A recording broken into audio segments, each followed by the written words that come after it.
We are coming to you from the city beautiful Chicago, Illinois, where this afternoon WGN Sports presents White Sox baseball. It's Paul Konerko, Alex Rios, Adam Dunn, and the Sox as they get set to butt heads with Nick Swisher and the rejuvenated Cleveland Indians. Hi, everybody, and welcome. With Steve Stone, I'm Ken Harrelson. We get set to bring you the finale of this weather-abbreviated series. That rain out yesterday, well, it was a bad, bad day. We've had more rainouts, I believe, in the month of April, broke a Major League record. But this afternoon, the two pitchers out on that bump pitched well in that series back in Cleveland. Jose Quintana was brilliant against the Indians, and this is 10 days ago when both offenses really hadn't seen their respective pitchers. Quintana that day had everything, keeping the ball inside, outside, changing speeds. He was brilliant. Zach McAllister was almost equally as brilliant. He keeps the ball up high. He does have a good overhand curveball, and he's a big man, so you have to make him get the ball down. And there you look at the numbers. As you can see, both guys certainly threw well enough to win. No walks, 7 strikeouts for Quintana. Hopefully the same today. And there are two hitters in this lineup today that have really hurt the Sox in the past. We haven't seen Mike Aviles and we haven't seen Ryan Rayburn very much, but if you look at what they've done over the course of their careers, it transcends the numbers they've put up. Although Aviles has hit 274 and Rayburn has hit 290, they've gotten very big hits against our ball club. Rayburn in particular, 13 home runs, 50 driven in. So these two guys inserted in the lineup to do some damage to Quintana. Hopefully that won't happen today. All right, sit back, relax, and strap it down. White Sox baseball coming your way.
Day at the ballpark, and WGN meteorologist Tom Skilling made his usual appearance before the game and made a special presentation to a lucky group of White Sox fans numbering about 3,600 kids. We've had some big floods around here, and we're getting these things more often. We had a big flood in 1986 and 1987. We had one in 1996, dropped 17 inches of rain on Aurora. And then last week, this thing hit us with over 5 inches, 6 inches of rain. Do you know that last week in Cook County alone, we had 80 billion gallons of water that fell in that storm? 80 billion gallons of water. And you know that all that water weighed about 800 billion pounds. It makes you realize the energy that nature expends to get moisture from the Gulf of Mexico, which is where that rain came from, transported 1,000 miles north and dump it on all of us right here. Do you know that while we've been getting rain, it's been snowing, and over and over and over again up north of us? You know, people look outside and they say, hey, it's cold, where's global warming? It's all around us. If I were to show you a map of the world right now, there would be more areas warm that are cold. And the warming in the Arctic seems to be having a particular effect in producing wavy jet streams that lead to this crazy weather. So I think this is part of climate change that we see ongoing. And those who don't think it's happening would be wise to step back and look at the big picture, because it is. And just a few minutes ago, WGN News reporter Lourdes Duarte threw out the first ceremonial pitch.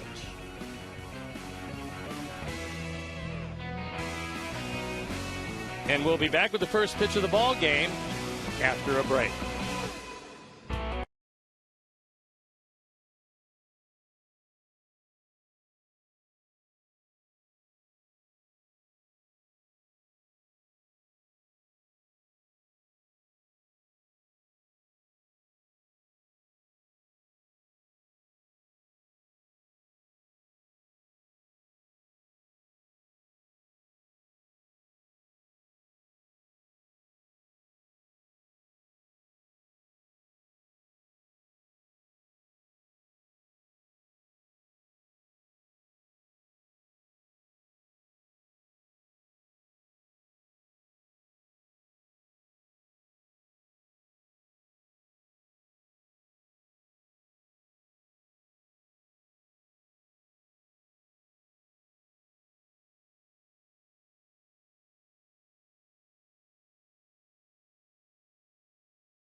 Your home for the most live sports. Today's game is available in Spanish on your SAP audio setting. It's provided by 97.5 FM ESPN Deportes, Chicago's first and only FM Spanish language sports radio station. So as the White Sox take the field, let's take a look at how Terry Francona is going to line up his Indians. Michael Brantley leading it off with Jason Kipnis, who's been struggling. Mark Reynolds, who's been hitting the ball out of the park. Nick Swisher, the DH. Then it's Rayburn, Aviles, Chisenhall, Marson, and Drew Stubbs in center field. The White Sox defense, brought to you by Toyota. Let's go places. Is Diaz, Tecate, and Rios in the outfield, with Gillespie, Ramirez, Keppinger, and Dunn in the infield. Tyler Flowers getting the nod behind the plate, and Jose Quintana on the hill. You look at the numbers, they don't tell the whole story. He's 1-0. He could easily have been 3-0. Certainly 2-0 is ERA, a little above 2.5. This is his fourth start. Opponents hitting just .209. And last time out against the Indians, he moved the ball around. He looked sharp with everything. And he changed eye levels, which is very important if you're not overpowering. The umpires for the game this afternoon: Chris Conroy behind the plate, Paul Schreiber is at first, Chad Fairchild is at second, and Jeff Kellogg, the crew chief, is at third. So on a day that started out overcast, maybe just a touch of rain early in the morning, it's turned into a bright sunshiny day. However, 44 degrees at the ballpark as Robin Ventura, the skipper, looking for a way to produce some more offense for his ball club, because his pitching staff has been pretty good, but it's been life or death every game. Terry Francona on the other side has seen a rejuvenated offense carry his Indians to this point. The Indians come in 8-10. They're in fourth place, but only 2.5 games out. And we're ready to play baseball. So I'll turn it over to my play-by-play partner, Ken Harrelson. All right, Steve, thank you. And once again, good afternoon, everyone, and welcome to White Sox baseball right here over WGN Sports. So if you could join us for the finale of this weather-abbreviated series. Michael Brantley, the left fielder, 1 for 3 in the opener, comes in hitting at .250, no homers, and the first pitch of the ball game is taken for a strike. Brantley has faced Quintana 4 times, has 1 hit.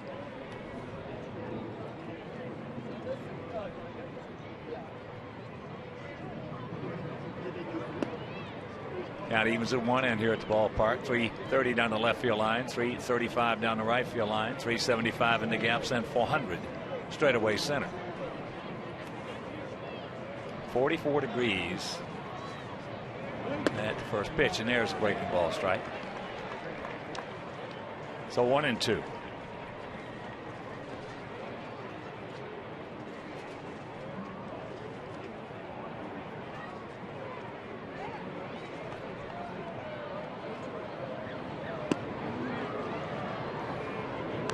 Brantley. Came alive last year, especially towards the end of the season. He's just 25 years old, and that's going to be a souvenir left side. It gave the Indians a whole lot of confidence in Brantley coming back, and earned him the spot. Was hitting .288 from the All-Star break on.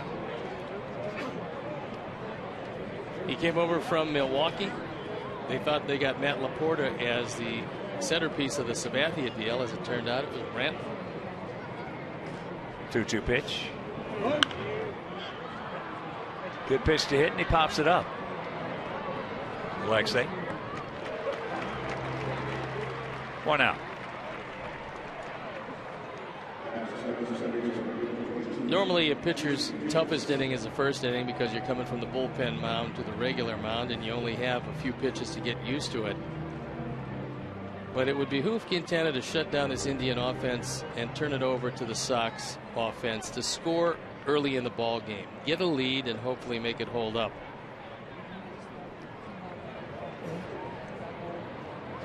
Here's the man from Northbrook. Kipnis takes a strike.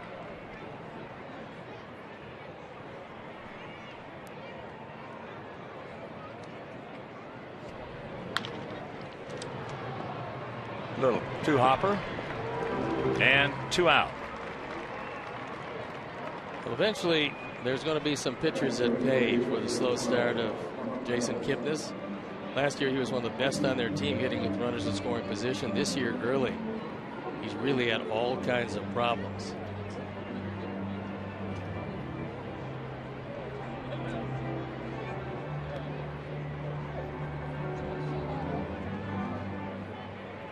So here's Mark Reynolds hitting at .283, 7 homers and 18 knocked in already.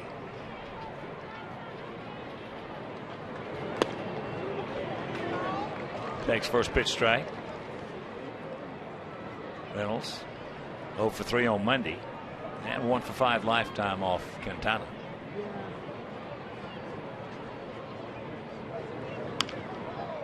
Jammed himself, pops it up. Keppinger. A nice 1-2-3 inning for Quintana. And after a half inning of play, it's Tribe nothing, and the good guys coming to bat.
And Robin lines them up this way: Diaz, Keppinger, and Rios, top three. Then Dunn, Konerko, Gillespie, Ramirez, Flowers, and Takati rounded out.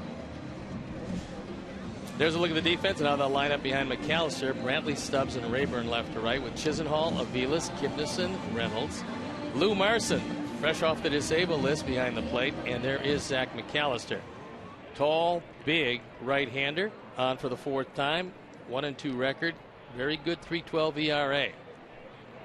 6'6", 240 pounds, out of Chillicothe, Illinois. And before we show you our picks to click, you at home select yours. There's first pitch strike.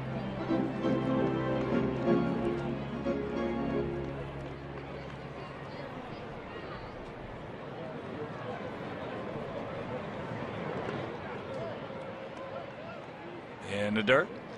Piazza 0 for 4 on Monday. He comes in hitting at 230, 4 homers, 9 RBIs. Sox hitting at 229 as a club. Indians hitting at 249. Sox with a 3.33 team ERA. Indians with a 4.50.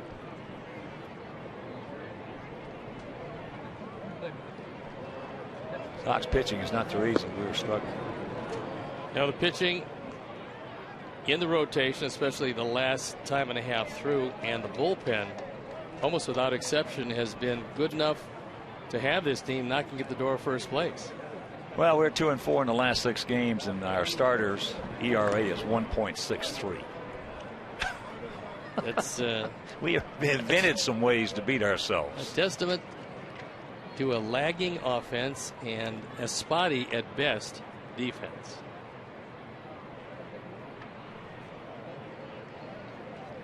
Well, the defense will clean itself up, as will the offense. I was talking with Jim Thome. Big Jim Thome was in the house before the game, in the clubhouse, and he looks terrific. And we were just talking about how everything's contagious, whether it be positive or negative, and obviously, but it will straighten itself out. Diaz is trying to get McAllister to keep that fastball down. If he does middle in, anywhere around thigh high, Alejandro should hit it well. Full count. This is a man you want to get on base for a simple reason, that McAllister is very slow to home plate. Now Marson is quick with his delivery and very accurate, but you can get a good jump against McAllister. And there is the leadoff walk. So right now let's check out our picks to click. Jim Angio, our director of the crew, he went with Flowers. Steve's going with Gillespie, and all the great folks in our ticket office. Mike Mazza, Kenny Williams, Tom Eichstadt, Pete Canizone, Liz Mela, Laura Arenas, Mary Weiss, Joe, and everybody. We're going to go with Takati. Blake Takati. Vilas just came in to talk with McAllister about how he's going to pitch Keppinger. That will determine who's going to cover second base.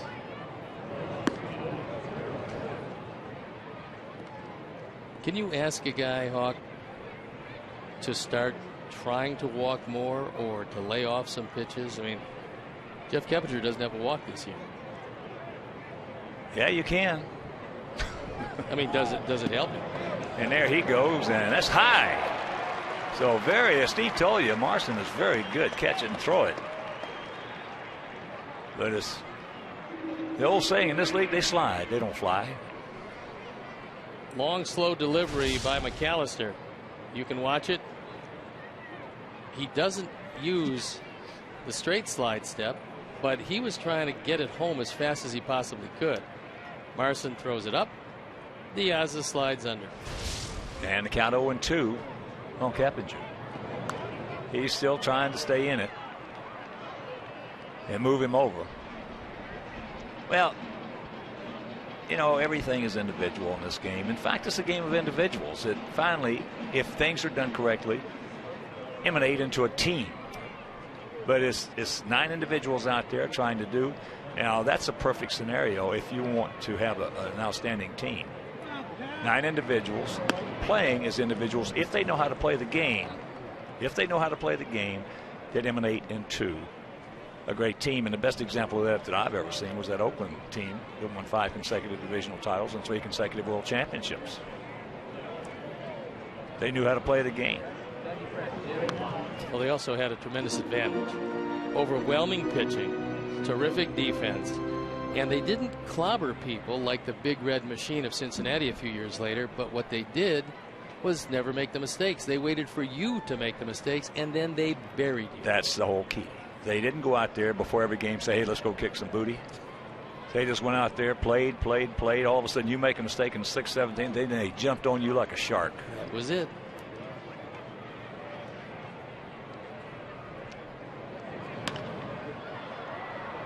Kep still trying to move it to the right side, which a lot of times off a guy has been tough on you. Now, McAllister 2-0 against us with a 2.66 in his career. Big imposing guy out there on the mound. Sometimes it's hard for that right-handed hitter, but there's two things he's already done well in this at bat. He took the second strike to go down 0-2 to give Diaz a chance to steal, and he has stayed inside 3 pitches in a row trying to move it to the right side to get him over with the 2 strikes. Well, it's also been an extended at bat, and along with the extended at bat of Diaz, it's taken a guy that historically does not complete a lot of games and piled up the pitches early. Now, he's had 3 previous starts. He's only gone 17 in the 3rd inning, so he's not used to hanging around too long. And there's the base hit. Nobody's going to get that one, so here comes Diaz. Keppinger now will take the hard turn, pull it up, go back in, and it's a quick 1-0 Sox lead. So a terrific at bat right there by Keppinger. The early lead set up by the walk. When you have a hard time holding on base runners, you can ill afford to walk anybody. And Keppinger, after consistently trying to take that ball to the right side, finally got a rolling breaking ball that he could pull, driving in his 5th run of the year. And 2 hitters, 1-0. And when you're trying to stay inside like that to get the man over, that front shoulder stays closed, and all of a sudden now when he makes a mistake from the middle in like he just did, you're ready to bang it, and he banged it. Here's Rios. He was 0 for 3 on Monday and 1 for 8 lifetime off McAllister. You know, getting back to your question, though, it's all individual on, hey, saying, for an example, let's take Keppinger. Hey, Jeff, you know, you hadn't walked 1 time this year. What do you think, buddy? Let him give the ball in his court. Let him answer. And then on the other side of that page, you take a guy like, let's take Viciedo. Tank, who, by the way, is coming. I talked with Herm about him before the game, coming along very, very nicely. Which is great because an oblique problem, yes, at times that can stay with you. But one of the worst things you can do to a young, strong Latin hitter like Viciedo, is go to him and say, hey, we want you to start working this guy deeper into the count. Be more selective. They don't walk their way off those islands. They swing their way and hit their way off the islands. And this should be a pair. Back them up. 2 down. Well, the one big difference between the 2 of those hitters you mentioned, number 1, you don't want to take the aggressiveness away from a young hitter who hasn't established himself yet. On the other side of the coin, Jeff Keppinger has been around since 2002, made his first appearance in the major leagues in 2004. He's been with a lot of teams in a lot of situations, some contenders, some non-contenders, but he's always been a good, solid player. And when you do carry a 288 lifetime batting average into a season, you expect that eventually he's going to get there. Especially coming off 325 last year. So here's Adam. Of course, Big Adam's another story. He's been scuffling like a son of a gun. Well, he said he's still getting good pitches to hit. He's just fouling them back. He is. He's making some good swings. He's fouling them straight back. He's putting the good meat, the sweet meat of the bat on the ball, but it's underneath it. Yeah, he's hoping that McAllister will throw it about thigh high to it. Not there. That's a little higher than the big boy wants. 1-2 the count. Taking out that wrist.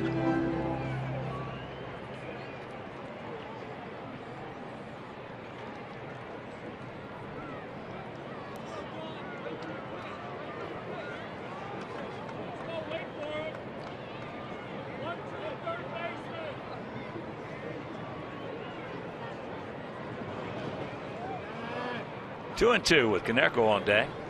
Adam he hadn't had much luck against the big right-hander. He's just 1 for 10.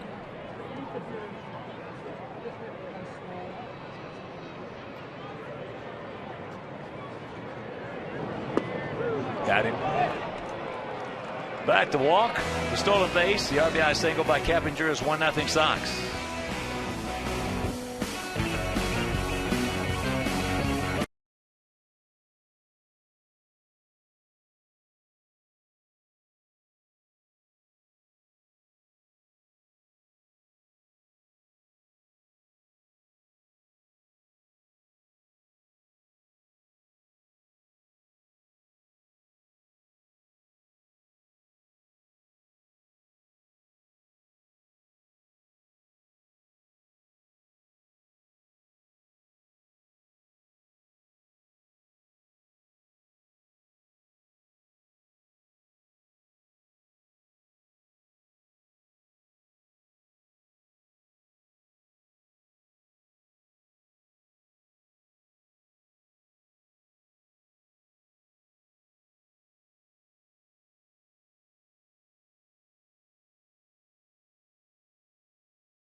Quintana, 24-year-old southpaw.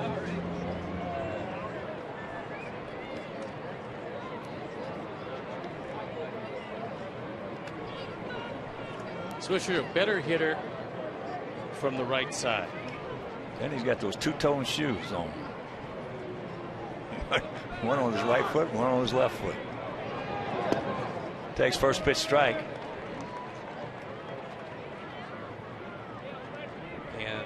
Nick is a spirited player.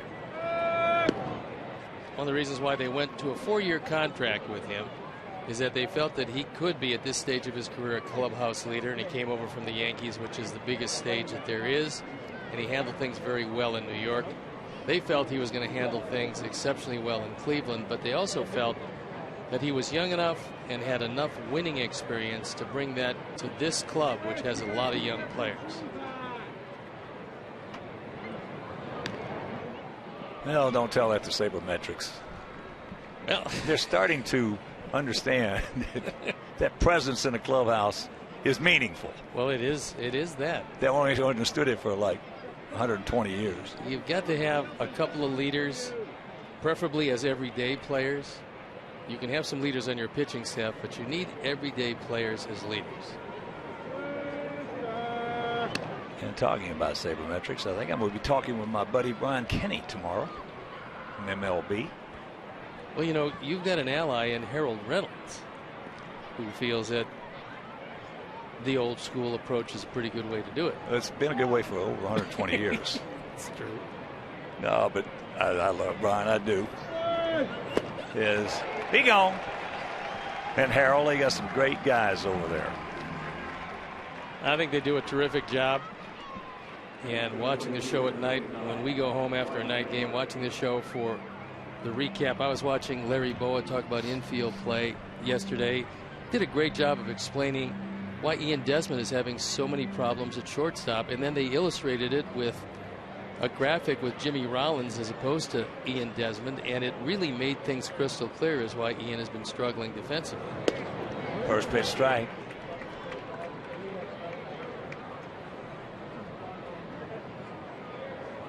And here's a man who consistently hits the ball out of the park against our ball club. Boy, he wore our fannies out when he was in that Tiger uniform. Rayburn at 241. No homers, 1 RBI. He's played in 81 games against our Sox, and he's driven in 50 runs. 13 home runs. Some big numbers for a guy that you don't associate with a big power guy or a huge run producer, but for whatever reason, that Sox uniform brings out the best in Ryan Rayburn.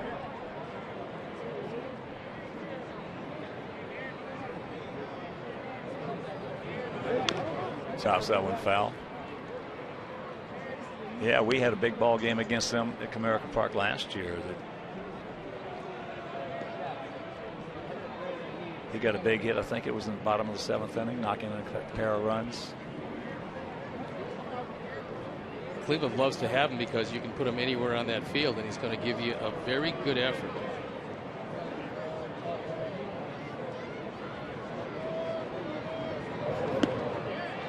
He gone. There's the biggest difference between this year and last year. Quintana early last year was very good. And this year he's discovered, along with Tyler Flowers, that you can throw a lot of high fastballs when you're even or ahead of hitters, and you're going to throw it right by him. And Quintana goes up by design, not up by happenstance. And going up by design, changing eye levels, going to help anybody.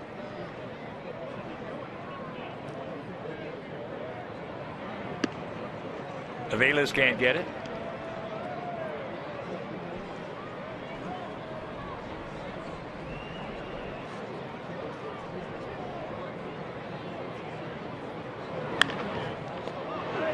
Gillespie just suck it up, throw him out. Piece of cake on that bullet.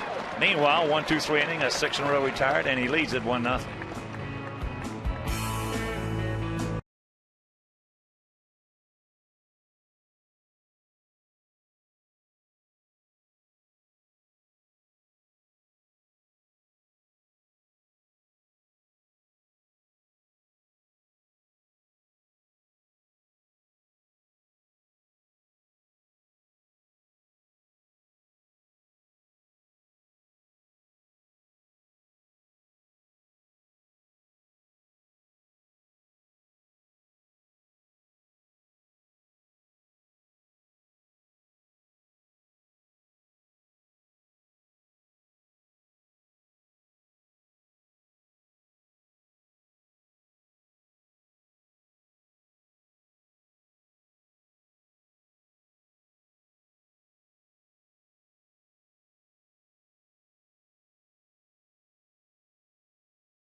$0.64 million. Donations include $660,000 in grants to 29 organizations through the White Sox Community Fund, the McCormick Foundation Fund.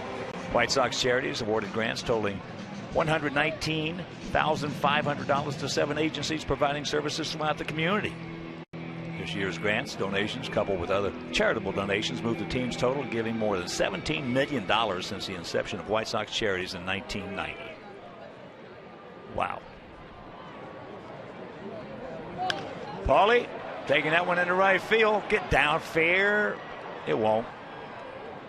Also, all 37 organizations receiving grants were recognized during a special on-field ceremony prior to today's game. Was Jerry Reinsdorf, manager Robin Ventura, along with Robert R. McCormick Foundation Senior Vice President of Philanthropy, Don Cook. Wonderful project, and White Sox Charities has a whole lot of events throughout the year to raise money to do things like they just did before the game today. Each and every year. Christine O'Reilly does such a great job.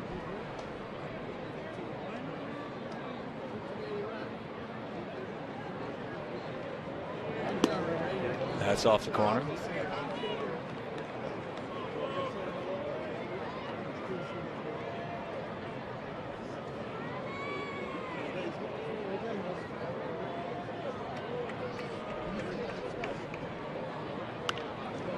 And that's out of play. Indians very happy with this road trip so far that started off in Houston, where they took 2 of 3. Won the only game played in this series.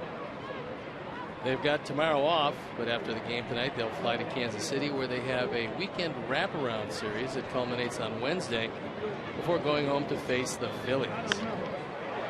Get by him. Nice play by Kipnis. Didn't hit it quite hard enough.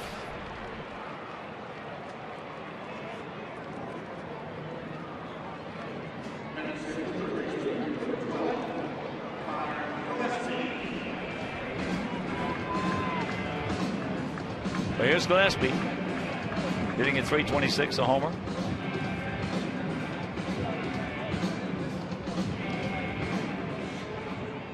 Getting a chance to play every day has done wonders for Connor Gillespie. We knew he was a pretty good player in spring training.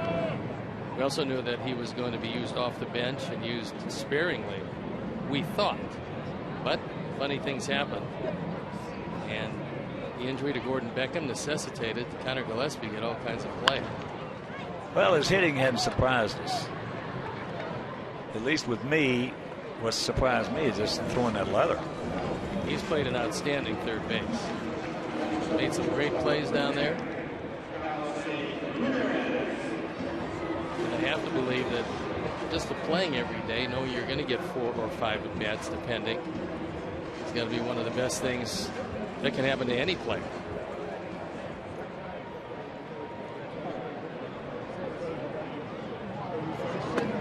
First pitch strike to Alexei, hitting at .288, a homer. He's driven in 3, 2 for 9 lifetime off McAllister.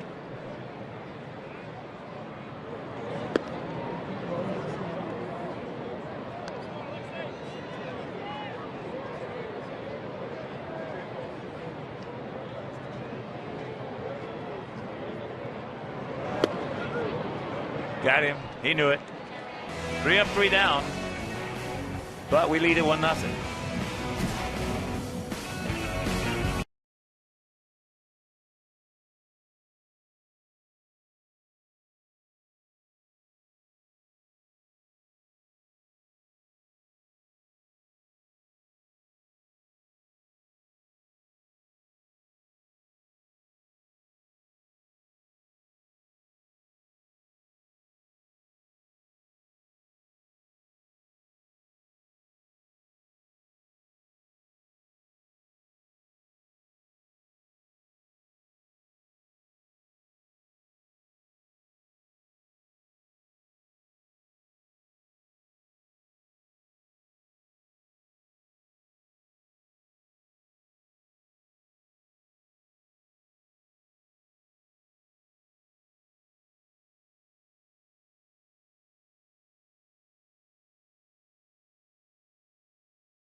White Sox Pick 7 and Pick 14 plan.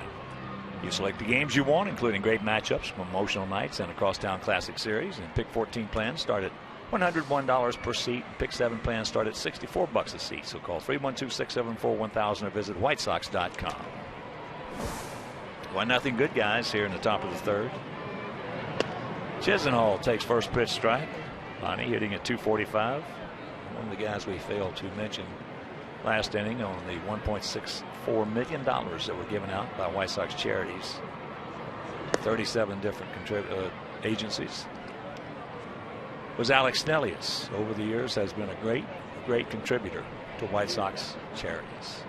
In loving memory of Ursula.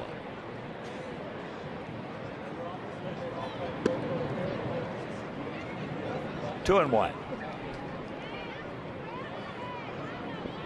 Outfield playing Chisenhall just a step or two toward left center. The big gap is in right center as we pan around, show you the defense.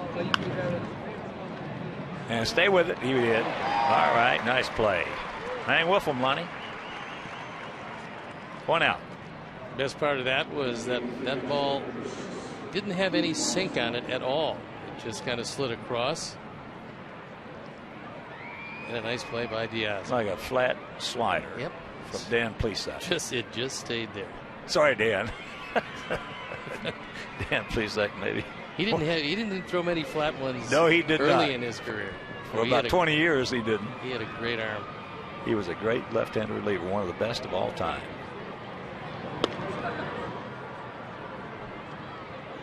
Lou Marston's first at bat of the season.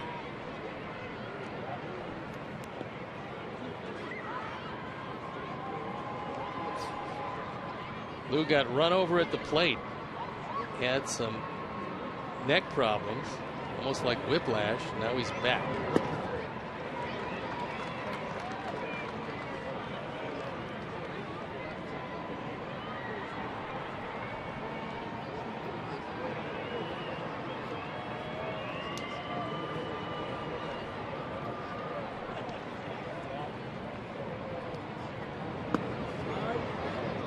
Carson, one of the 4 guys that the Indians got back from Philadelphia.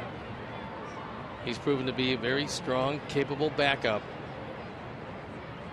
That was in the Cliff Lee deal. Didn't work out all that well for the Tribe.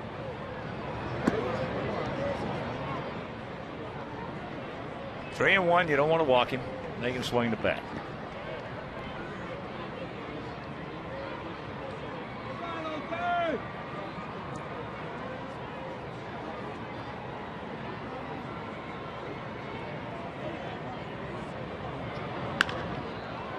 That ball hit deep in the left field, but we got a man there right in front of State Farm.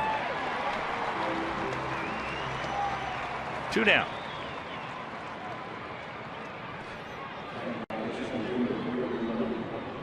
Turned out to be just a beautiful day here in Chicago. Temperature started at 44, has risen to 48. Almost summer resort weather. And when the Indians do depart, Tampa Bay will come to town for a 4-game series. And they're not off to the best start in their history. David Price has yet to win a ball game. That's most surprising. But he certainly will turn it around. He has overwhelming stuff. Tampa Bay 9-11. 4 games in back of Boston in the early going.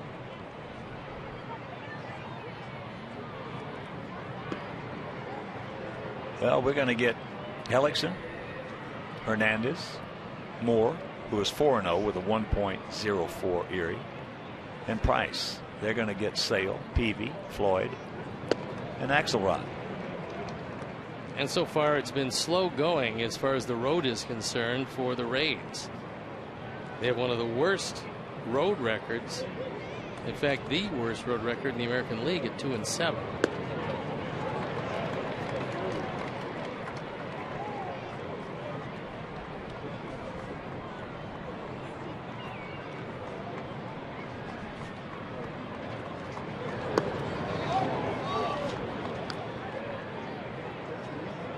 Stubbs 1 for 4 on Monday. Comes in at 259.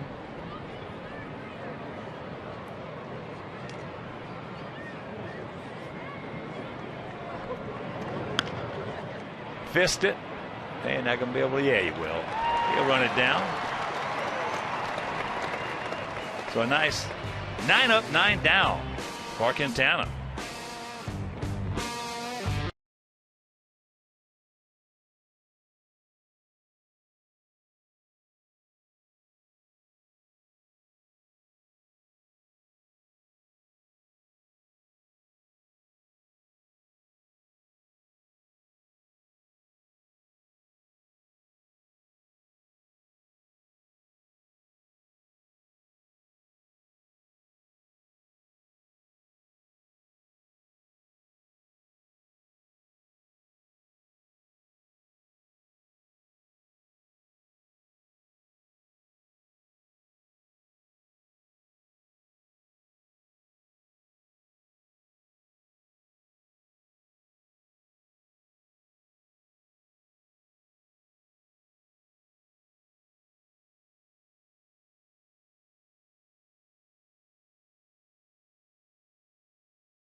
No errors for our guys. No runs, no hits, no errors for their guys.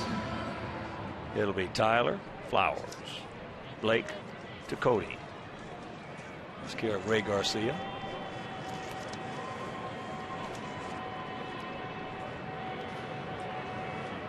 Tyler hitting at 224, 3 homers. He's driven in 7. Takes first pitch strike. Yeah, one of the things, just tuning in, we were talking about in the first inning, pregame. We are 4-5 here at home. And here's the 2 puzzling factors. Here at home, we are ranked 2nd in the American League with 2.46 ERA at home. And our bullpen leads the American League with a 188 opponents hitting against. That's off the end of the glove, but it's still playable. 1 out. The thing that's hurt our bullpen, though, has been the base on balls. And another factor leading to a losing record is the fact that if you're averaging 3 runs a game and you're thinking in the American League of holding the opposition to 2 or less on a daily basis, then every pitch becomes life and death. And when you do walk somebody, if that run comes around to score, more times than not, it either ties or beats you in a ball game. That's what's been happening. That and defensive miscues, again, in close games, wind up losing you ball games. Well, the defensive miscues are the things that have been very surprising. Because through the first 19 games, overall, they've been pretty consistent as far as making a miscue. 4 errors from the pitching staff has been very disappointing. Well, right off the top of my head, I can think of 2 that cost us the ball game.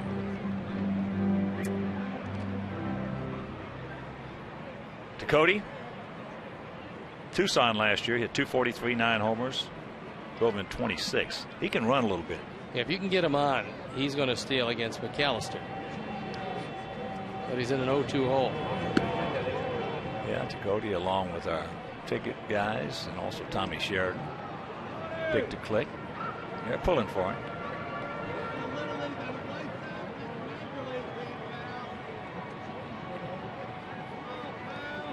A 1-2.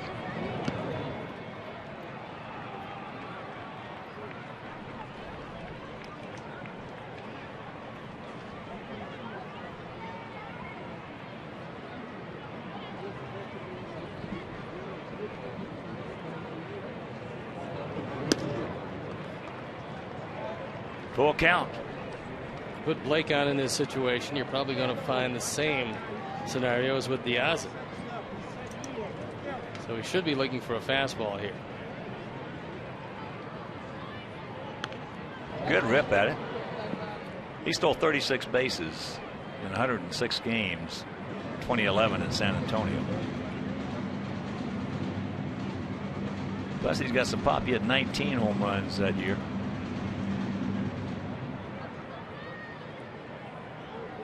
Attended the University of Miami. Come on, little man. And there's a good eye. Good at bat. And good speed aboard. And post-game traffic? No. Party at Bacardi at the Park? Yes. Open after every Sox home game at the Gate 5 Plaza, Bacardi at the Park. Grab your friends and give them a visit. Good stuff. So here's De Aza. He walked. Stole his second base of the season and scored Keppinger's single in the first inning.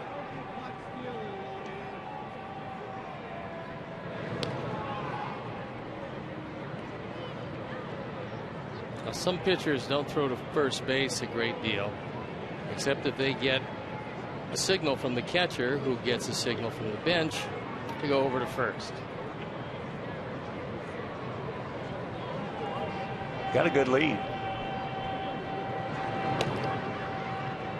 But like Steve told you, McAllister, unless you're going on first move, which you don't have to against him, he's not going to pick anybody else. No. He's also slow to first base, and if you got faith in his control, it's not a bad time for a pitch out.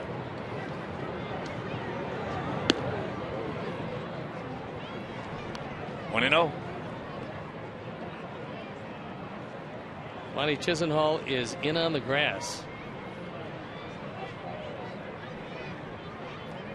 And he's trying to take what he feels is a prospective bunt away from De Aza.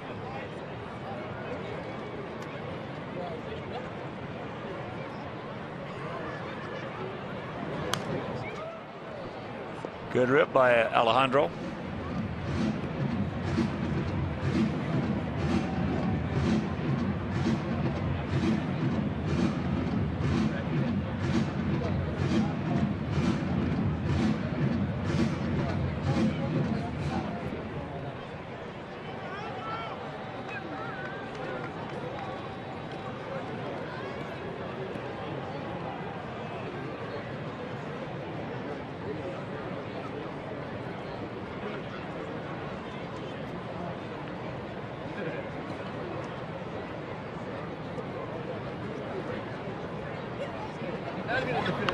There's the bunt out in front of the plate. Marson out. Can't make a play. Nice. Everybody's safe on the bunt single by De Aza. Do that 25 times a year. It's the difference between a 250 hitter and a 300 hitter. And with the speed of De Aza, all he's got to do is get it out there on the grass about 10 feet, and he's going to be able to beat it out. Marson's pretty good at this. But by the time he looks up, he realizes the only thing he can do is throw it away. He's not going to get De Aza out. Great bunt. Now it's up to Jeff Keppinger. Try to add to that lead. Boy, he had a beautiful at bat in the first inning. Had an 0-1 count. De Aza took off. He took the strike, made it 0-2, and then he just battled it, trying to stay inside it, fouled off a lot of pitches, and finally got one he could handle and knocked him in with a single in the left center.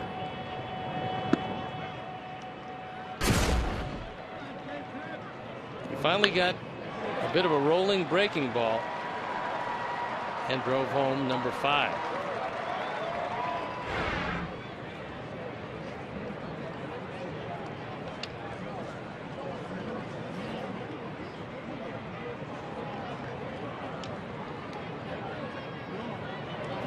Watch out.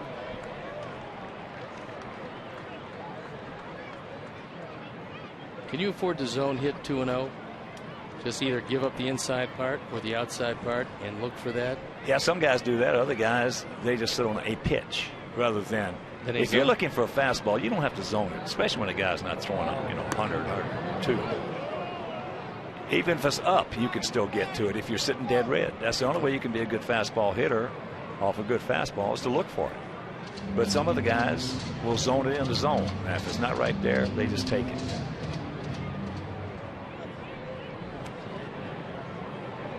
Cooperstown's full of a lot of guys who could hit from the tip of the nose to the tip of the toes. Two of them that jump right into my mind off Kirby Puckett, Yogi Berra. And there was one who's not in Cooperstown, but was a good one for a lot of years, Manny Sanguian. Oh, gee. He was another guy. He swung at everything. You get a scouting report and you just laugh at it because there was no scouting report. If it left your hand, it was hittable for him.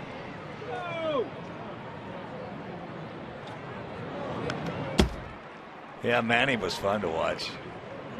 He was from the top of the cap to the sole of the shoe. Yeah, he was traded for Chuck Tanner. Yeah. Player traded for a manager. God rest his soul. Chuck was a terrific guy. He was my manager when I got to the 1973 Chicago White Sox.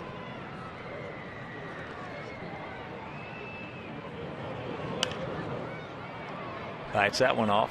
Rios on deck. Now we're getting to the point with McAllister. We showed you the pitch count earlier, but he's about to deliver pitch number 54. And so with only one out here in the bottom of the third, for a guy that doesn't complete a whole lot of games, you've really extended it with some quality at bats, especially from the two guys at the top of the order. Yeah, the first inning, I think he threw them about 16 pitches total.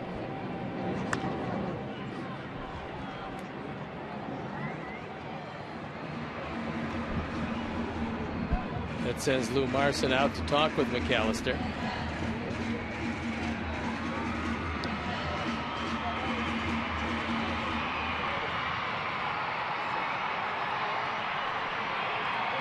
The eighth pitch of the at-bat.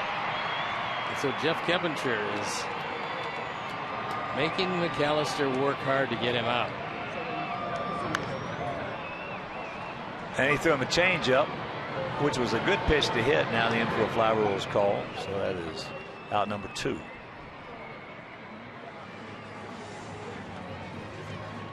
And leaves it up to Rios. Alex, it into a 6-4-3 double play first inning.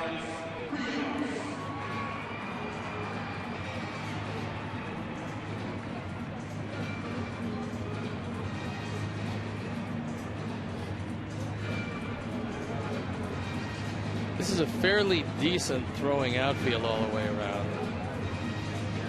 Although Rayburn might not have the prototypical right fielder's arm, it's still pretty good.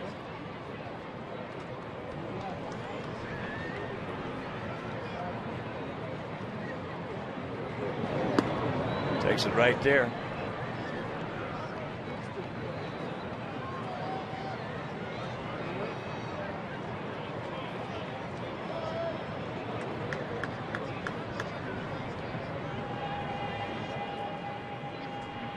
Six of our RBIs this season have come with 2 out. Keep it going, Alex. In fact, 7 of Paulie's 11 have come with 2 out.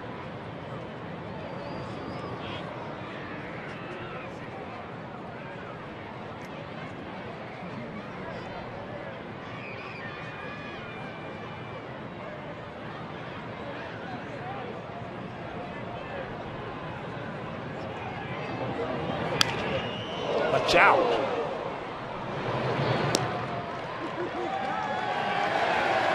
He got it. Nobody was hurt. Meanwhile, it'll retire the side, and we still lead it 1-0.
fellas to throw out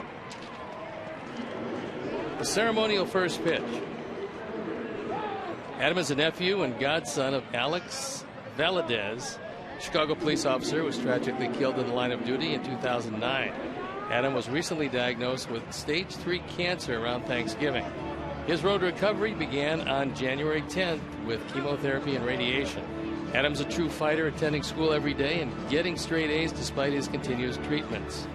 He'll be enjoying today's game from Paul Konerko's suite, who generously donated the space to Adam and his family. Michael Brantley to lead it off. Takes the bunt, takes the strike. Brantley popped up to Alexei at short.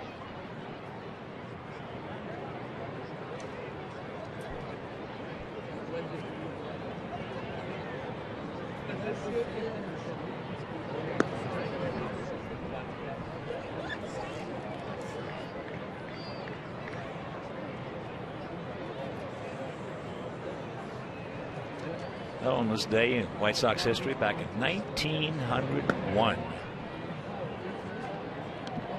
First game in White Sox history as a major league team. Sox beat the Indians 8-2. They might have been the Cleveland Spiders at that point.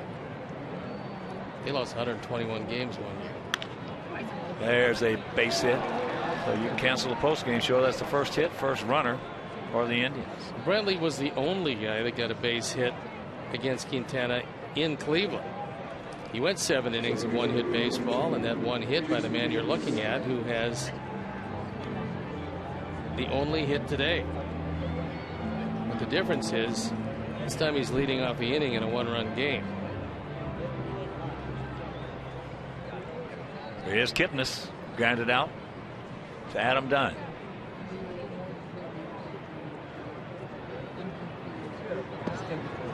Takes a breaking ball strike. Gap out there in right center. Outfield spread out. Cody. Couple steps over towards Diaz and left.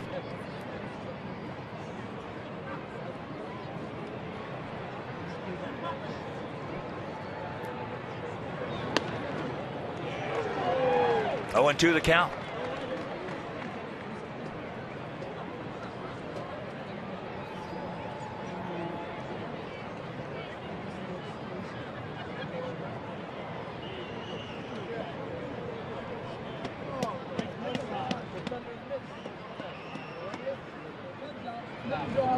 He gone. Gassed him upstairs.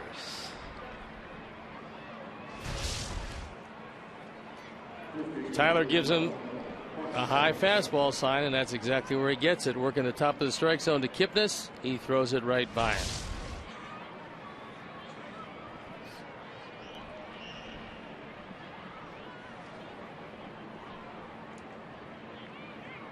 Here's the dangerous. Mark Reynolds jammed himself on a pitch and popped up to Keppinger. Takes that curveball strike. Reynolds is the most recent player to hit 30 homers and make 30 errors in a season. That was in 2011.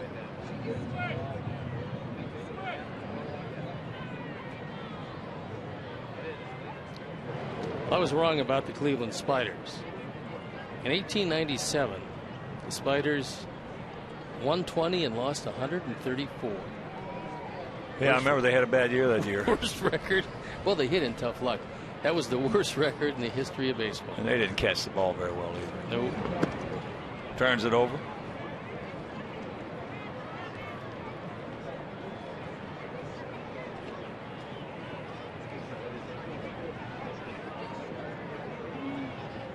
Reynolds is a good man for two if you can get him to hit it on the ground, and they're playing him as a dead pull hitter in the infield. And coming into this year, Reynolds, since the beginning of 2008, leads the major leagues in strikeouts coming into this season. 1,009. Adam Dunn is next. Carlos Pena, Ryan Howard, and Dan Uggla. Way out in front of that one. So the count 1-2. pretty much like everybody on that list. They take big swings, they don't adjust, but when they get hot, they can carry their ball club. And of course, we're waiting for that for Adam. And they've already got some of that with Mark Reynolds. 7 home runs, 18 driven in. Pretty good early start for him.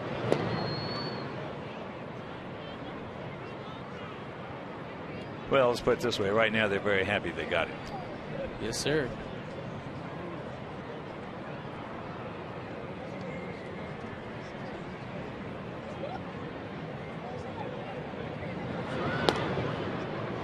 One out, one on, 1-2 the count.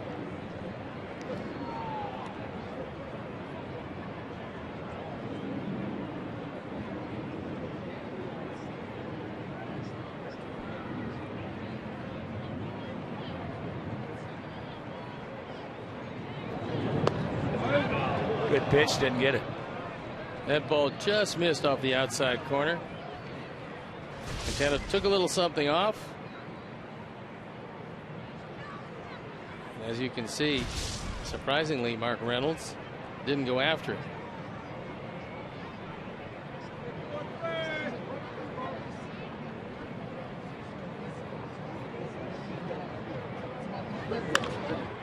Pokes that into right field, and that's trouble. So they're going to hold Brantley now at third on the double by Reynolds. Trouble of brewing. Ducks on the pond, 1 out.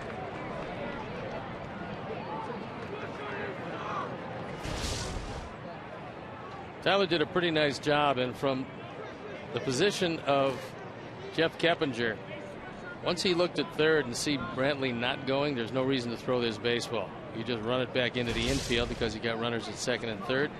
That ball almost got away from Tyler. He was able to smother it on the short hop.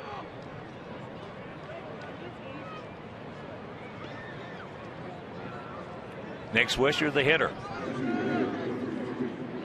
He struck out his first trip.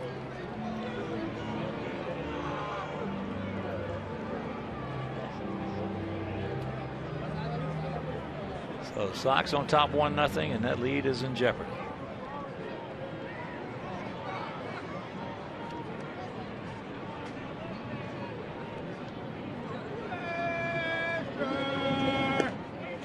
Big hack.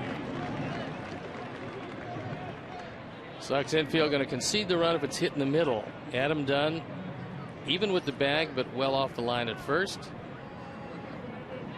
And Gillespie back a bit at third.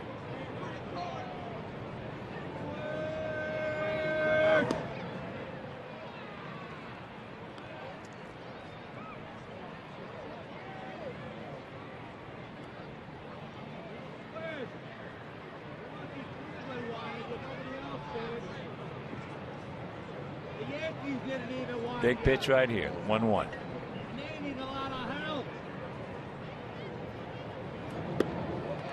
Goes, advantage Quintana.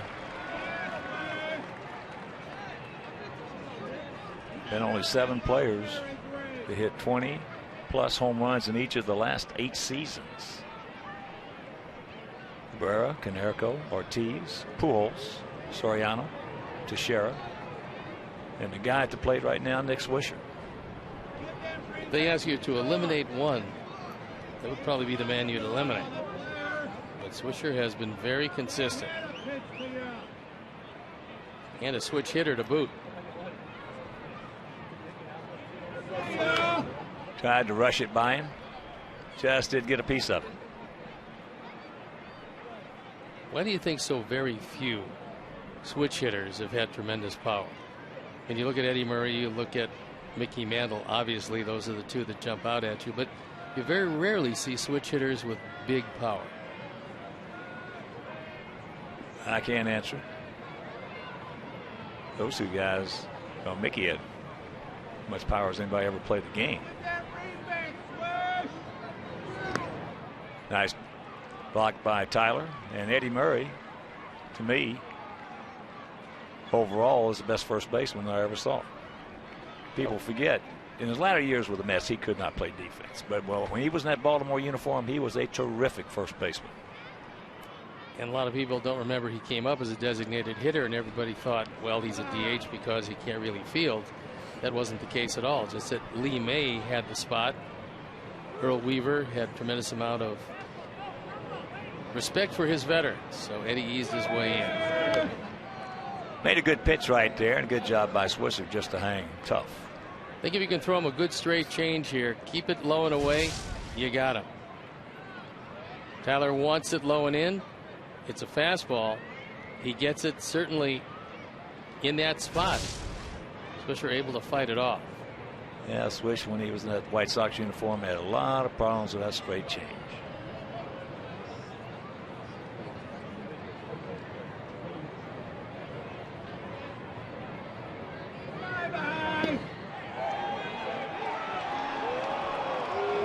He did not go. Right now, it's a full count. Swish's wheels are turning. What he's going to try to do here, he's going to try to hit off the fastball and hit the change. Well, he does have a tendency, although his on-base percentage is very good because he will draw his walks in run-producing situations. He will expand that strike zone. Here the hard high, slow low.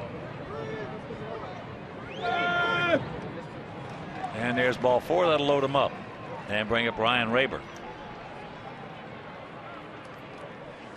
Well, the first walk issued by Jose.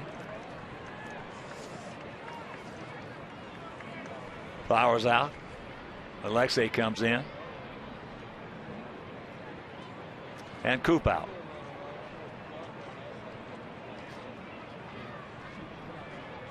And while Coop makes his join out there, Sox fans join us on Saturday, May 11th at 6:10 p.m. as our Sox take on the Angels. Also,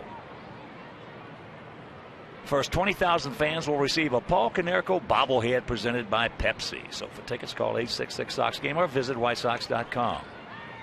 That's May 11th, 6:10, Sox against the Angels. Paul Konerko bobblehead evening. And I've gotten my share of texts and emails from a lot of the canines who were canceled out of last night's game. So Dog Day 1 went by the boards. We've got to figure out if they're going to reschedule that so that the animals can prepare themselves. Well, we got to. Right here, though, we got a jam. And we're going to get out of that jam right now. Rack 'em up. 6-4 to 3. That'll do it. We'll go to the bottom of the 4th, still leading 1-0. Yes.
Sponsored by Jeff Vukovich, your local nationwide insurance agent serving the area for 34 years. So to join the nation, visit jeffvook.com. Nationwide is on your side, says Junior.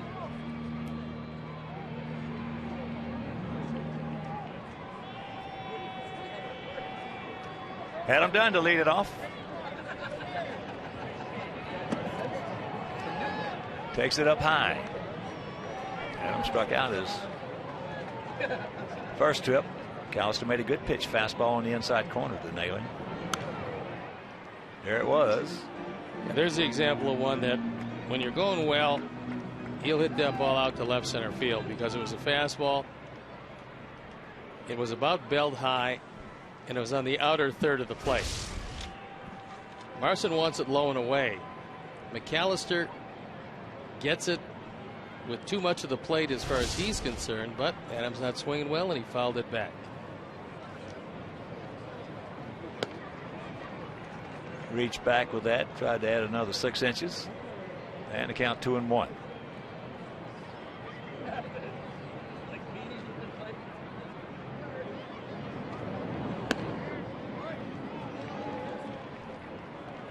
Konerko on deck, Gillespie in the hole.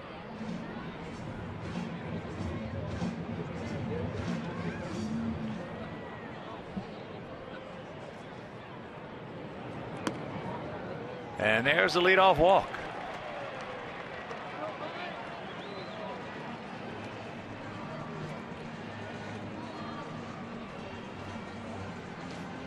Terry Francona, in the first year of his extended deal with the Indians. Terry, one of 6 new managers this year. John Farrell of the Red Sox, Walt Weiss of the Rockies, Bo Porter of the Astros, Mike Redmond of the Marlins, and we saw John Gibbons just recently with his Toronto Blue Jays. Bolly fouls that one. Mezzanine right side.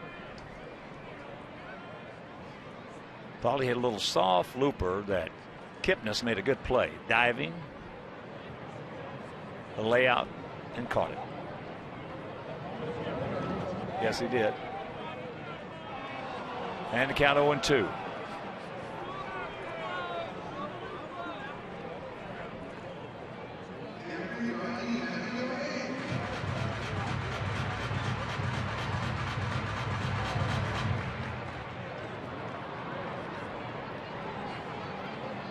Now, Paulie, you got to grind it out.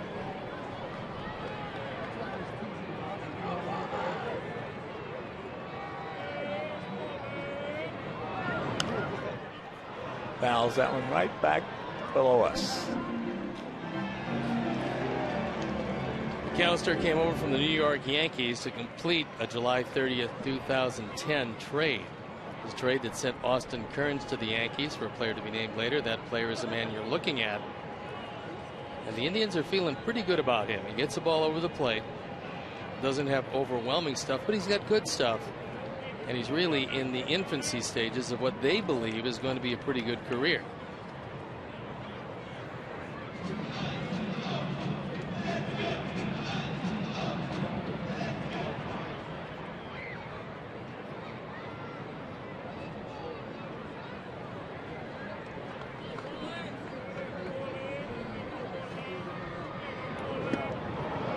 Got him.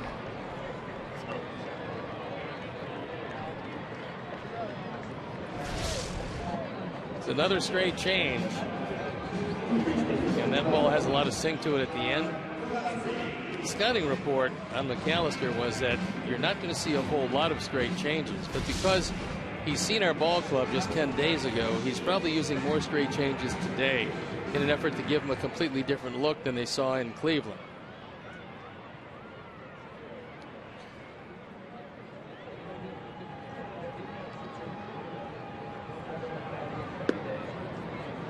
Gillespie takes ball 1. He grounded out. Mark Reynolds at first base. Now these two teams right here, both of them have the 2 lowest batting averages at home in the league. Indians hitting at 207, Sox hitting at 210. You know, but talking with Jake before the game, PV, Jake put it in really proper perspective. If you look back at spring training and you look at the start of the season here, our club wins ball games when they hit home runs. There's no doubt. When they hit home runs, they win ball games. When they don't, they lose. And look at the weather we've had. Alex has hit at least 3 balls, as Gillespie can't get it, in this ballpark that would have been out except for the weather. Wind was just howling in, straight in. So, well, I think you said it in the opening when you said that we've already broken the all-time record for games canceled in the month of April in the history of the game. Yeah. High and wide. That'll give you some idea, not only here, but they played the first game of a doubleheader in Denver. Colorado Rockies played it with the Atlanta Braves. It was 23 degrees. And the second game was actually warmer as they moved into the evening than it was in the daytime. The Braves still hit 3 home runs in that, and they swept the doubleheader. I don't ever, there's ball 4. I don't ever remember my whole career starting a baseball game when it was 23 degrees. I don't ever remember. I know we played one in Boston. We played the Yankees one night, and it was right at between 30 and 33, 34 degrees. And it was drizzling rain, and, you know, he had 40,000 there, so we played the game. And they were, the ninth inning was extra innings. Ninth innings, it was still 38,000. Well, it's usually a big advantage for the pitcher when it's that cold. Except for Jeff Francis yesterday. Well, when Alex Fernandez was here, that's foul straight back to our left. When Alex Fernandez was here, when it was 50 degrees and below, you could just wrap it up and send it to Cooperstown. He won. It was amazing. Every time cold night, he just no problems. You would think it'd be just the opposite because I believe he was from Miami. Yeah, Alex was a good pitcher. Good rip. Meanwhile, the count 0-2. Come on, guys. Let's make those 2 walks pay. Yeah, I was going to say 1 run that was scored in this game via the walk, and McAllister has shown uncharacteristic wildness in this one. He's already walked 4. You'd just as soon not let him off the hook with his early wildness.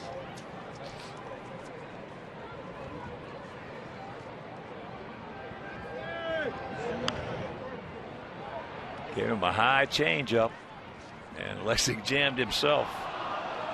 In fact, in the previous 3 starts, Zach McAllister has only walked a grand total of 3 men coming into action today.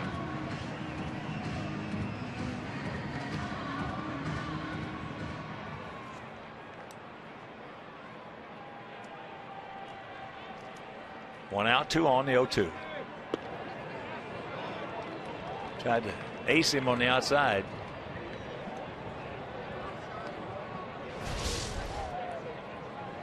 Marson wants it low and away. McAllister gets it just an eyelash off the corner.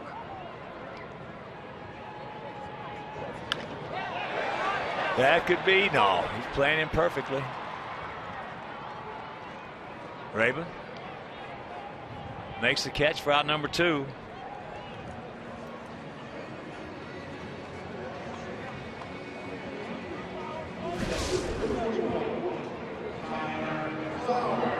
Normally this is a double, but Ryan Rayburn was shading him over toward the line, knowing that most likely in the at-bat, and this is how they go over pregame defensive setups. McAllister probably saying that when I go get him, I'm going to get him away, so you got to try to take it away from him, take the line away, and that's what they did. Left it to Tyler Flowers. Tyler grounded out 1-4-3, a little soft grounder off the tip of the glove of McAllister over to Kipnis. Coming into the day, Sox have played 19 games. In 10 of them, we failed to get a hit with runners in scoring positions.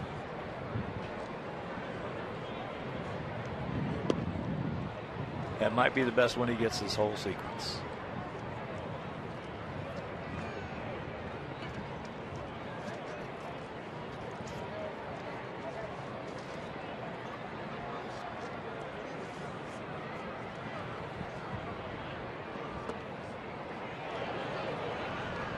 That was just as good. Same fastball, almost the identical spot. Yeah.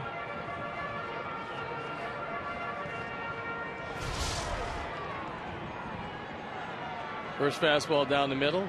Second one down the middle. Down the middle.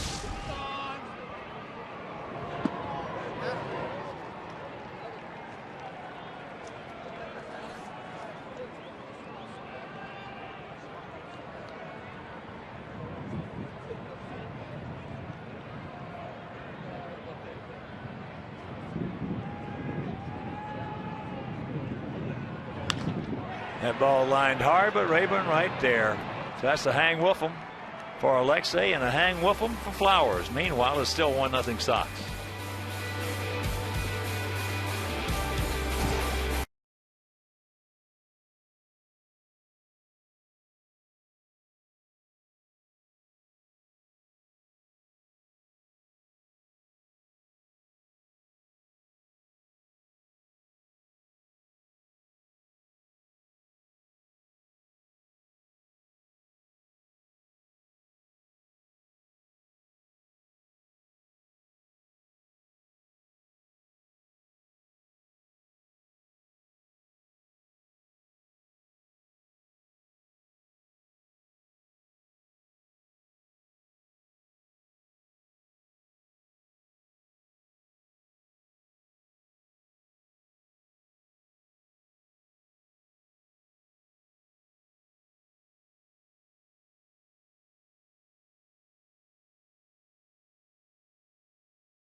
Northwest Indiana Chevy dealers for the support of local youth baseball leagues.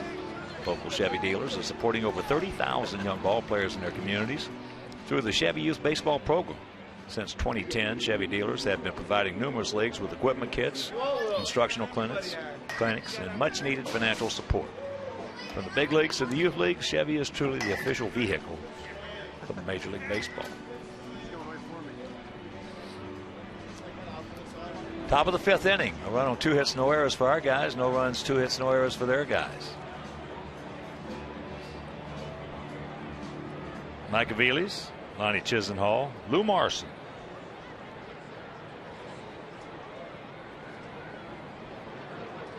Aviles grounded out hard to Gillespie.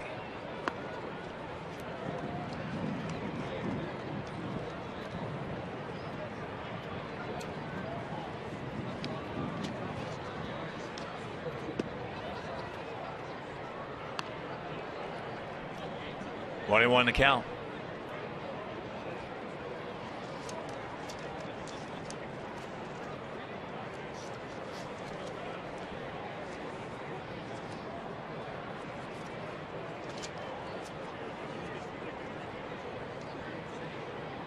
There you see the lineup cards that each manager will use, crossing off the individual players as they leave the game. There is Terry Francona's lineup card.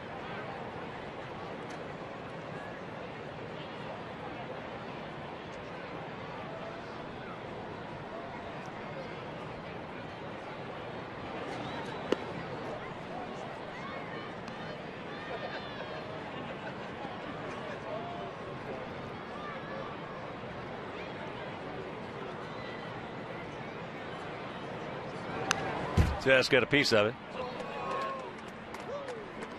Now we told you on this date, 1901, White Sox played their first Major League Baseball game. Also on this date back in 1939. That's out of play. Ted Williams hit his first career homer. And on this date, back in 1954, Hank Aaron hit his first career homer.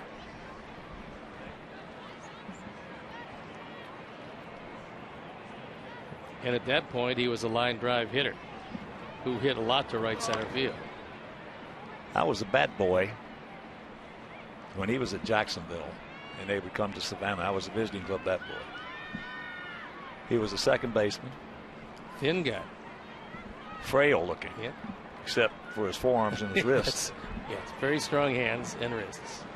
And he had a funny sound when he hit the ball. It like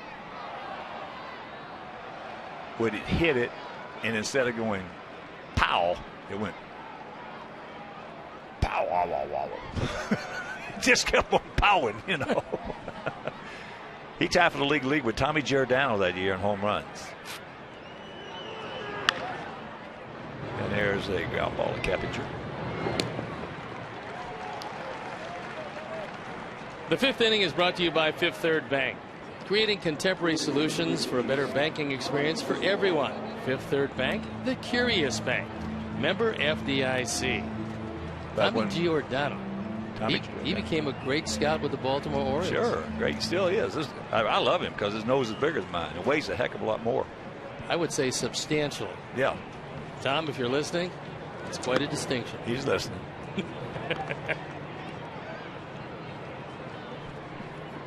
Here's Chisenhall. Yeah, but Hank, when he first started playing baseball, was hit cross-handed. Mobile, Alabama.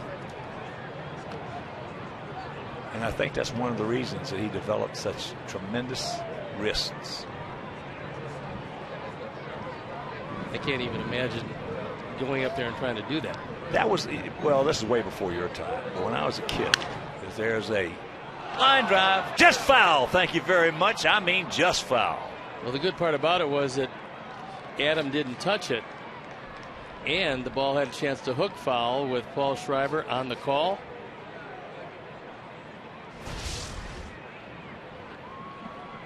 Just barely gets over the head of Dunn and has a chance to just hook foul. There's Paul.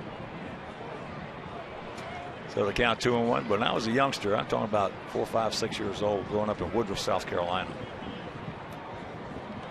That was a mill town, and they had these mill leagues, baseball leagues. And you would have 3 or 4 guys in every lineup hitting cross-handed. So it was not uncommon at all back in those days. It seems a little strange. Yeah, yeah. There's the strike. So a full count. But as I said, I think that's probably one of the reasons that Hank had developed such strong wrists.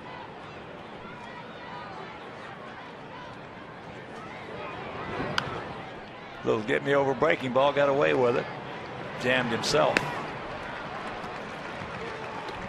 2 down.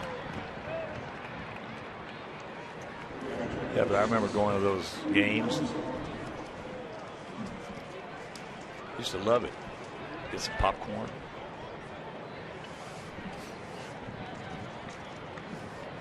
And you got a chance to see what you probably felt was as close to big league baseball as you were ever going to see. Yeah, and then the next day during the summer, of course, you know, when we were out of school, the next day we would go out and get those cow chips, put tape around them. Yeah. And play some baseball. Oh. Not use them for appetizers, but okay. I mean, I know times were tough. There's a good strike. Jose Quintana has always thrown well against the Tribe.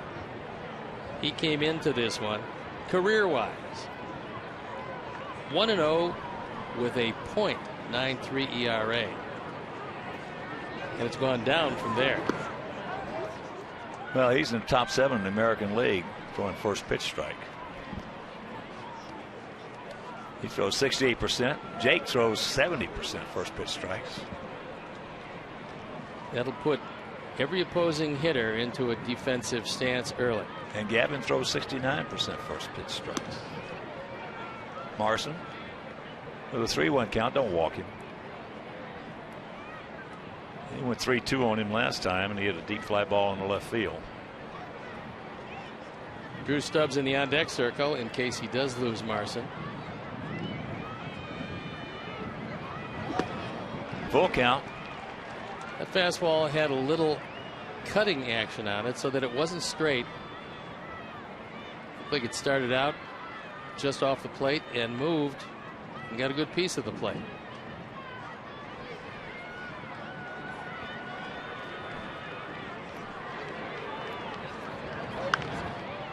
That's popped up right side.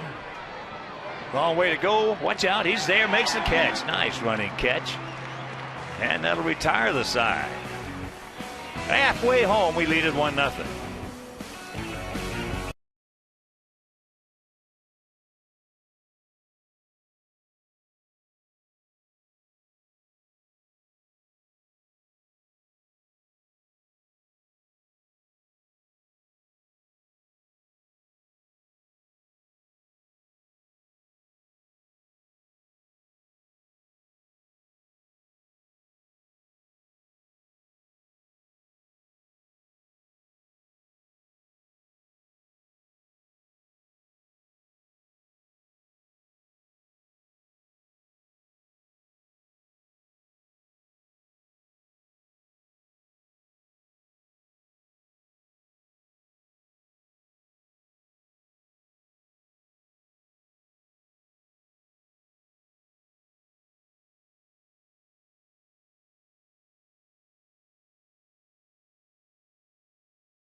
Contemporary solutions for a better banking experience for everyone. Fifth Third Bank, the curious bank, member FDIC. Blake Ducote will lead it off. He walked his first trip.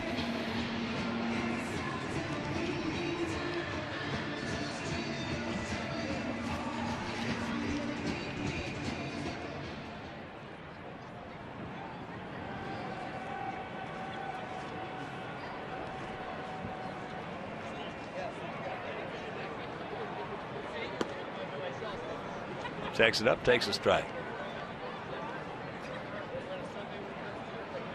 McAllister really hasn't had great stuff or great control, and yet he finds his way through 4 innings, giving up just 2 hits and 1 run.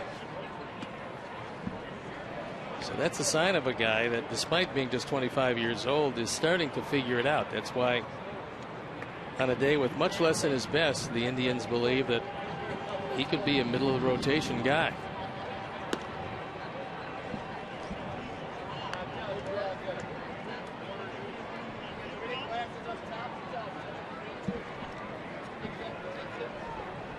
Big game tonight. Big A at Anaheim. Rangers against the Angels. Darvish against Roth.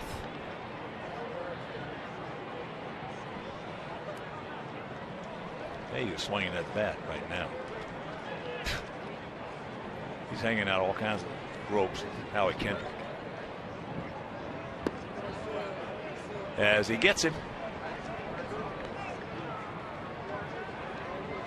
So 1 out. That entire Angel lineup was having all kinds of offensive problems when the season started, and everybody kept talking about the fact that Mike Scioscia's job might be on the line. The day that they decide to make a move, he will be unemployed for as long as it takes for a few of the baseball teams to give him a call. Well, they won't fire him. They'll trade him. Very well be. Meanwhile, his team fire him when you could trade him and get a couple of good prospects or a major league player. He's under a long-term deal, and his team, after a slow start, now is leading the American League in batting average. Who was that? Los Angeles. Yeah. Piazza pops it up. Michaelis.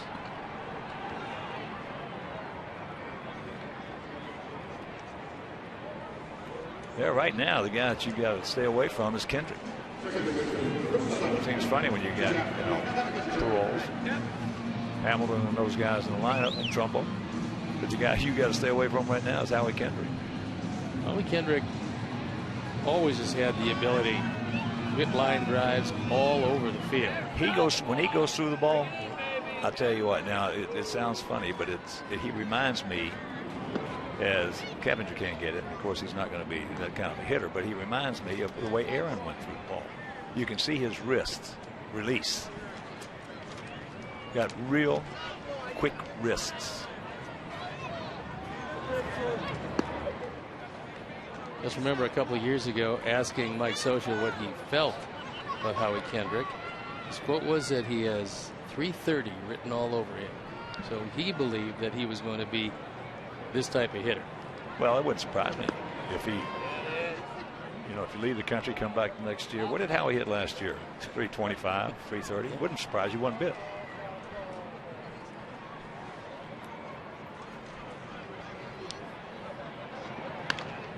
There's a base hit. That a boy. Jeff picks up his second hit. His first one knocked into our run back in the first inning.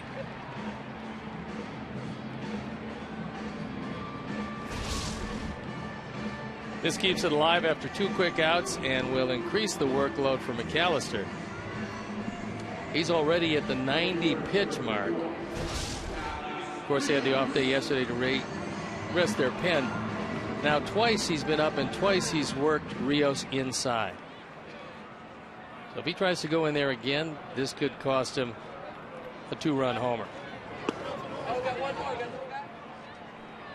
Takes a strike, does Alex, who is 0 for 2, 2 ground balls.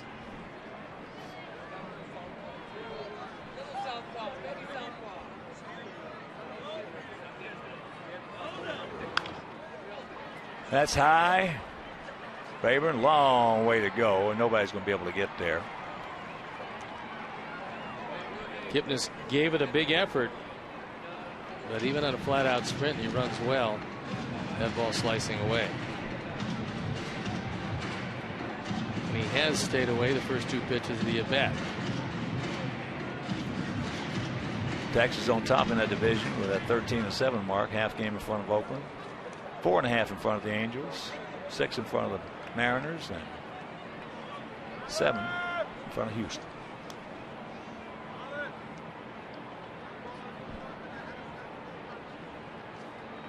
The 0-2 pitch. That ball hit deep. Way back. He looks up, does Brantley. You can put it on the ball. Yes. Yes. Alex went up there the entire at bat looking for 1 pitch. That was something up and on the inner portion of the plate. He got it and he hit it out. It's home run number 6. He's driven in 11, and just like that, the skinny 1-run lead has turned into a 3-run lead. Take a look at the location. The 0-2 pitch up and on the inner portion. See you later. So here's Adam. Adam has struck out and walked. Takes ball 1.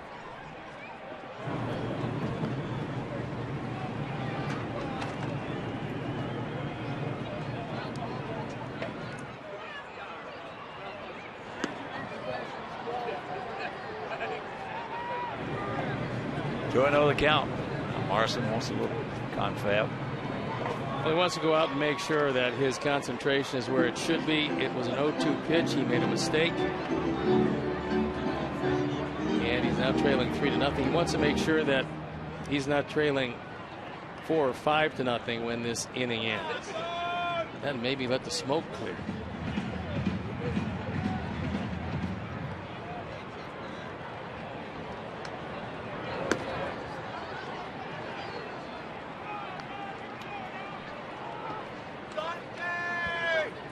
Two balls and a strike.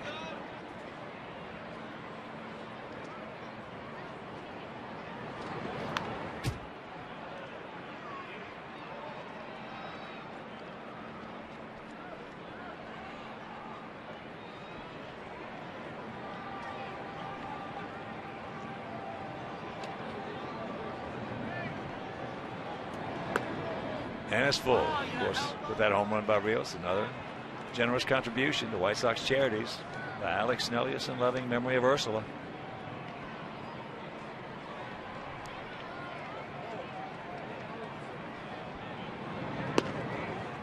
And there's ball 4.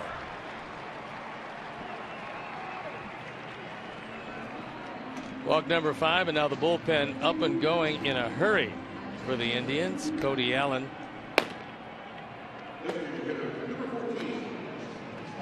And a left-hander that shall be named later. Looks like Rich Hill.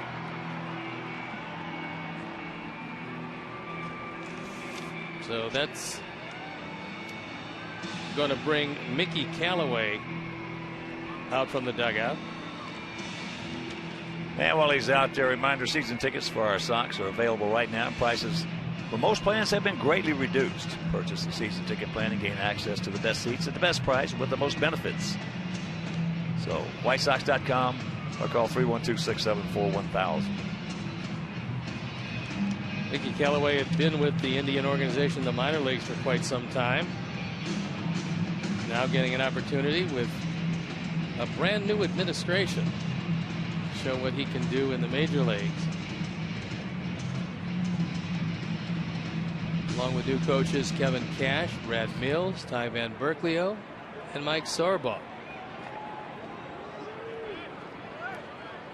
Paulie, 0 for 2.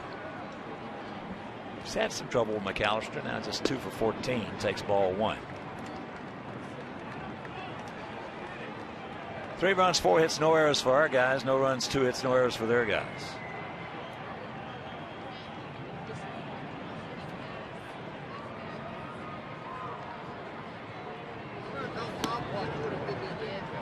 And the count 2-0. McAllister now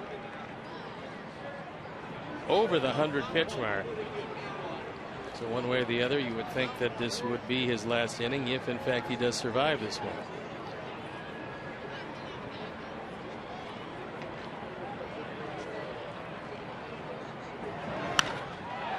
That's in the center field. That's a can of corn.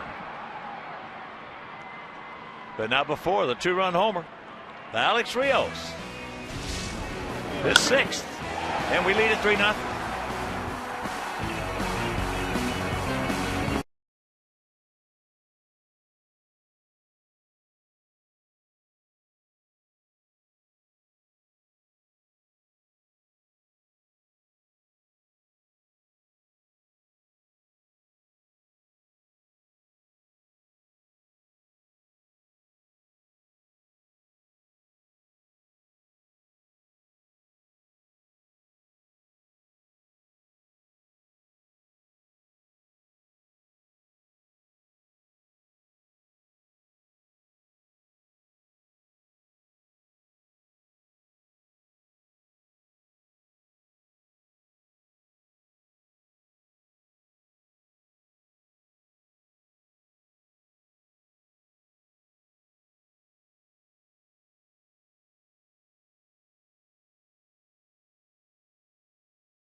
The top of the sixth, it'll be Stubbs, and back to the top of the order with Brantley and Kipnis to face Jose Quintana.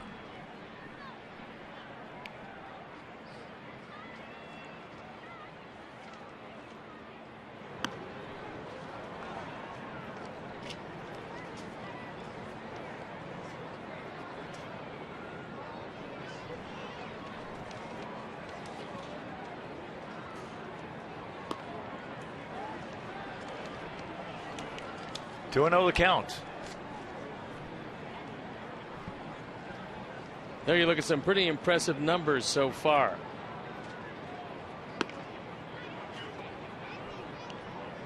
No walks. Come on, Jose. No walks, buddy.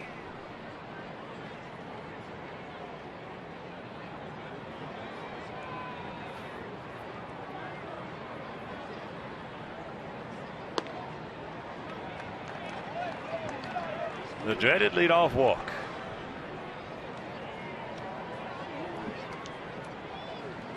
And it'll bring up Brantley. And a reminder, our Sox and Athletico Physical Therapy both understand the importance of injury prevention in players and fans' daily activities. So visit atletico.com/blog for injury prevention tips. Athletico Physical Therapy, the official physical therapy provider of the White Sox. Athletico, better for everybody.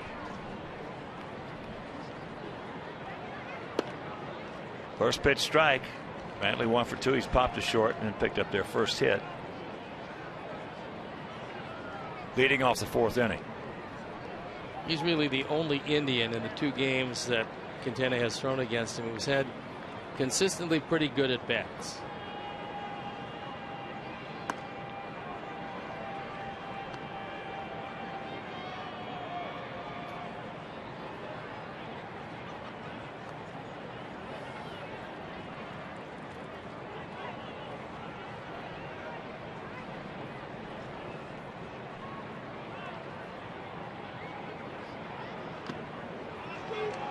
Took a little something off of that one. That breaking pitch. Count 1 and 2.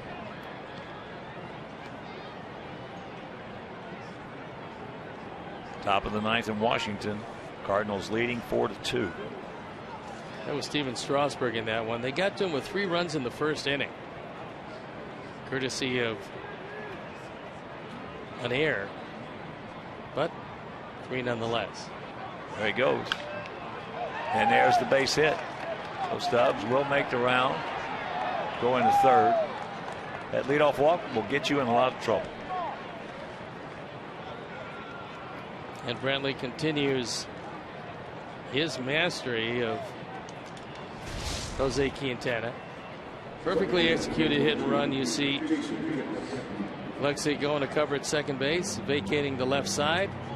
And wisely, Diaza keeps a double play in order, which brings Don Cooper on his version of a sprint out to the mound. Taking some other action. Bottom of the 11th at Camden Yards. Toronto leading Baltimore 6-5. Houston leading the Mariners 7-1. That's in the bottom of the 6th down at the juice box.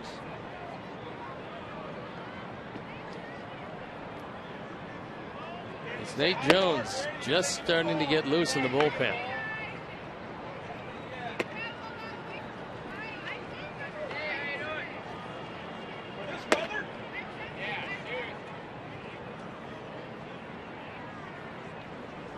Don Cooper telling Bobby Thigpen, you let me know as soon as he's ready to go, because you got Reynolds in the on deck circle. Here's Kipnis. Takes first pitch strike. Jason is grounded to first and struck out.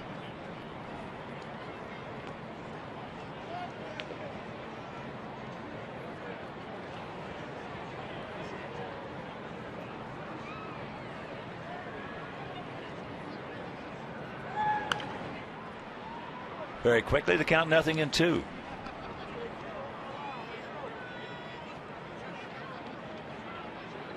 Getting into the upper 80s in pitches, and more than that, that pinpoint control and the sharp breaking pitch are starting to elude Jose a bit.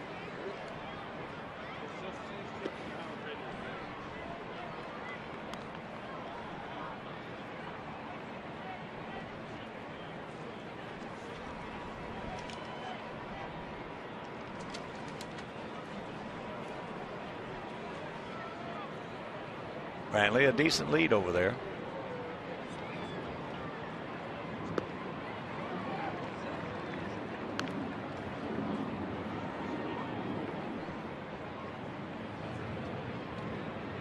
He made an effort twice to get him to expand that zone. Now that fastball just above the Cleveland logo would look pretty good.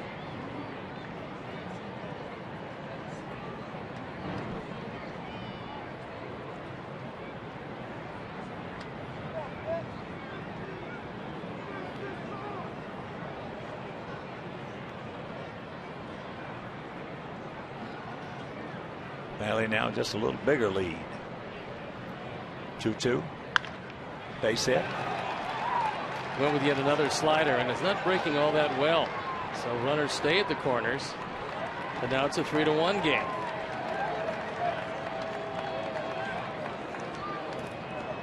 Third run batted in by Kipnis.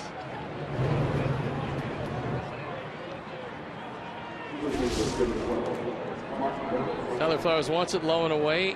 Instead, this ball kind of rolls up on the outer third, and that's going to be it. Jose Quintana.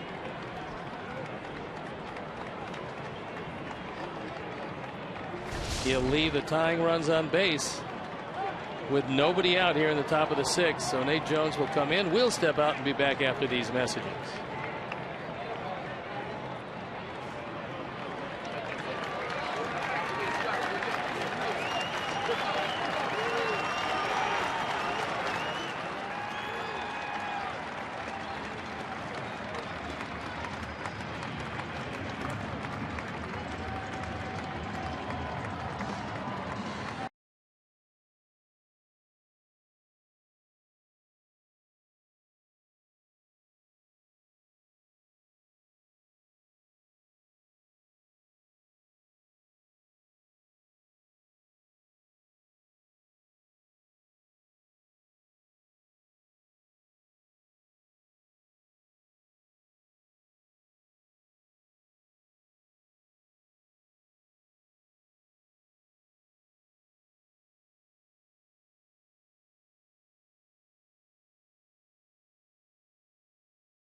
By 97.5 FM, ESPN Deportes, Chicago's first and only FM Spanish language sports radio station. So Nate Jones comes into this one, and he's got some trouble. The game's on the bases. He's 0-1, ERA 3.52, on for the 9th time. Opponent's batting average at 2.59.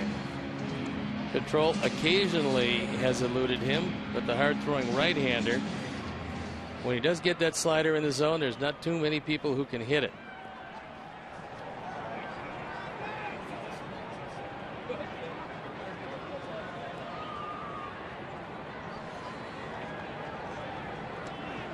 So here's Reynolds. He has popped a second, and then he poked a double right inside the foul line in the right field corner.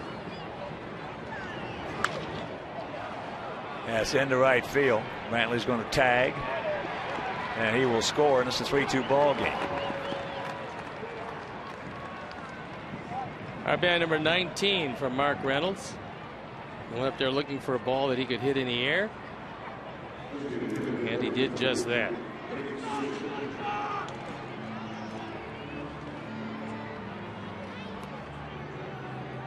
Here's Swisher. Strikeout and a walk. That's the final now from Baltimore, 6-5 Toronto.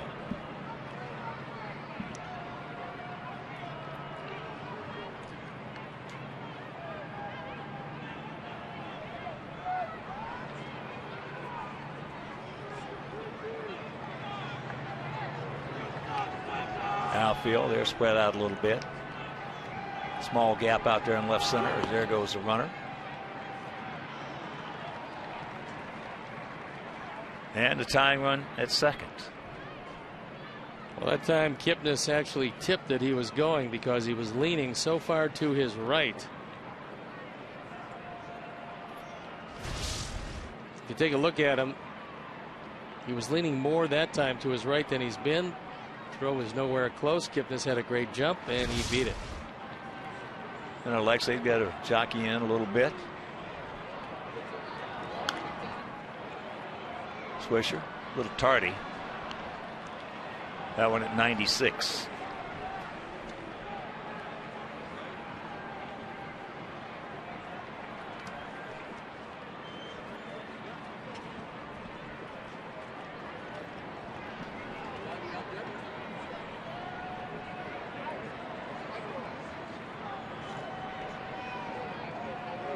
There he goes.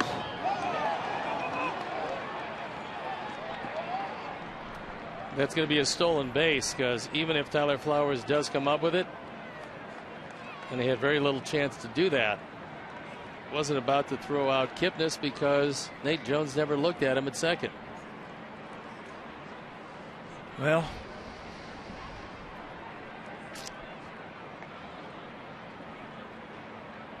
tough just to give him third base. And essentially that's what he did. You got to look back a couple of times, especially when you know that Kipnis, who is a base stealer, is there. And the infield in. That one hit right off Chris Conroy's foot. That is fouled to left side. Souvenir.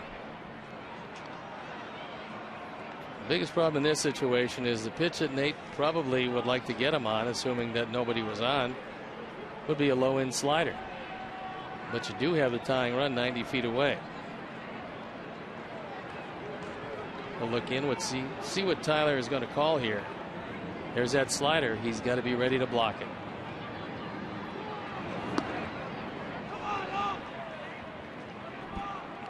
Full count. Rayburn on deck, but they've got a couple of left-handers down in that dugout.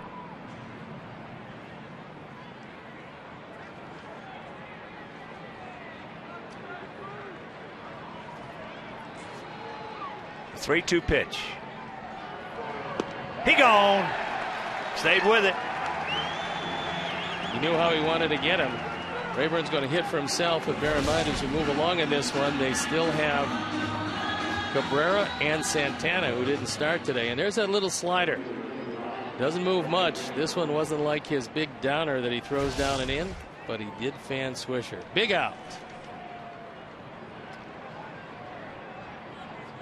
Rayburn 0 for 2 today is 1 for 1 against Nate Jones. And that is high into left field. That's a can of corn. But the leadoff walk starts a lot of problems. They put a 2 spot on the board, and we'll go to the bottom of the 6th, leading 3-2.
You see him talking with Connor Gillespie. Connor Gillespie told him that he wanted to be a meteorologist when his career was over. And of course, that's music to Tom's ears, so they had a long conversation. You can see some more about it on the WGN News tonight at 9 o'clock. As Tom Skilling had 3,600 young folks captivated today before the game talking weather. Sold them out. Yes, sir. Yeah. Might behoove us to get a point or two more here, boys. 3-4-0 for us, 2-4-0 for them.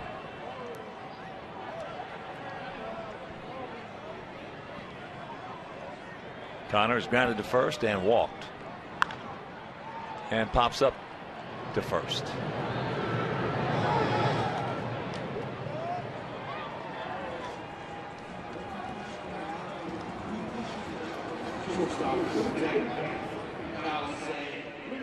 So here's Alexei, 0 for 2, a strikeout and a line drive to right field.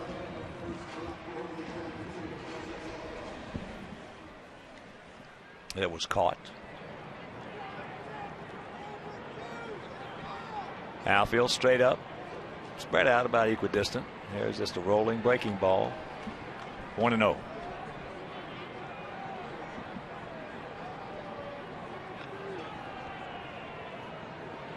Another one. And gets away with it. The surprising number there is the 5 walks. McAllister came in with 3 all year. That's in the hole. Nice play right there, but he's going to have to just should have stuck it in his pocket. So the infield single.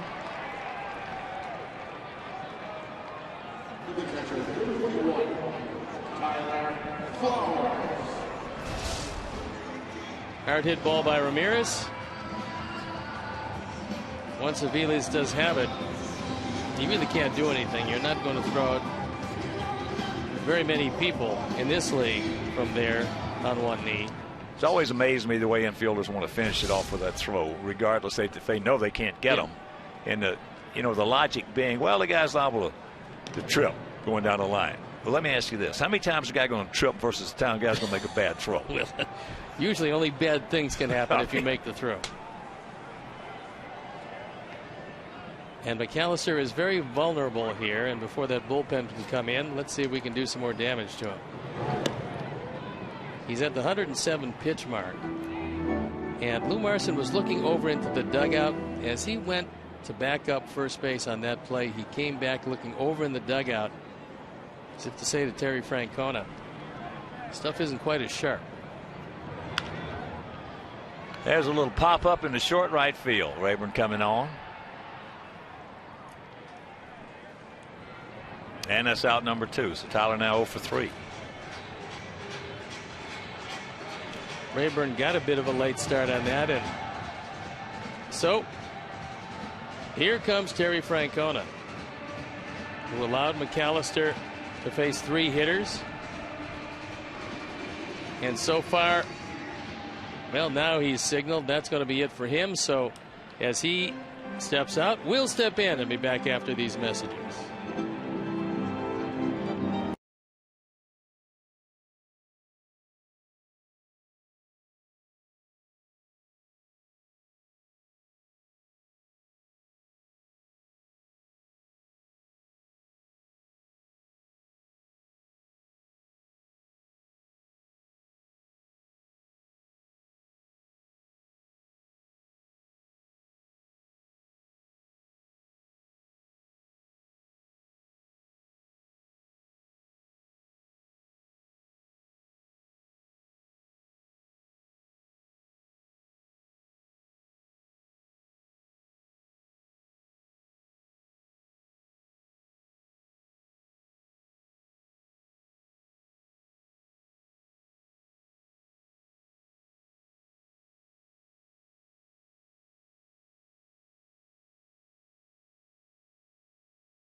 ERA 4.50 on for the 6th time. Opponent's hitting just .214.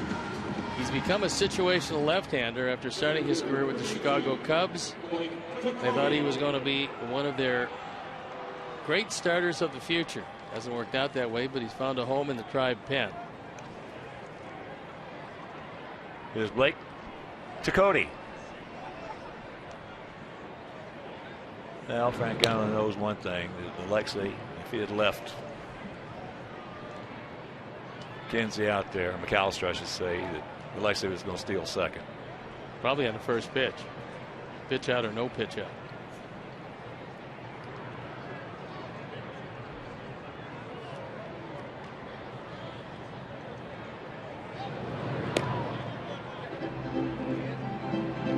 Just joining us, we had one in the first, added 2 more on a 2-run homer by Alex Rios in the 5th, and then they picked up 2.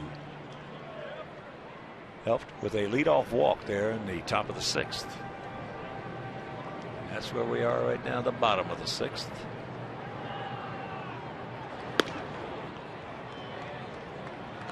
That pitch right there is something he didn't have when he was a starter. He flew straight over the top. And at the time, probably the best curveball in the organization. But it was that motion that eventually caused him a lot of arm difficulties. Just nips the outside corner.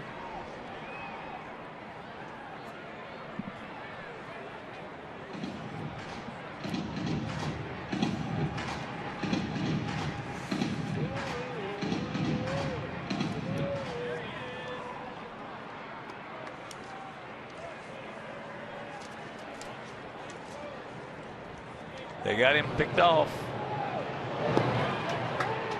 Safe. He missed a tag. Beautiful play by Alexei. Well, sometimes what you do is you put the arm down and then you take it away. A lot of shortstops will take this play for granted as Alexei takes off. Now he is going to be out by a long way. And what Alexei did was put down the left arm and then swirl away from the tag. Aviles thinks he's got him just by putting the glove there, but he doesn't have it. That was a very good call by Chad Fairchild, who stayed right with the play. And as you can see, good slide by Ramirez. These guys make slides today that guys from my time zone never even thought about. It's true. I'm telling you, we just had either a little hook right, a hook left, or a little pop up. Very creative, these guys today. It's probably going to go as a stolen base. It's got to be. Oh, wow. Big sweeper right there.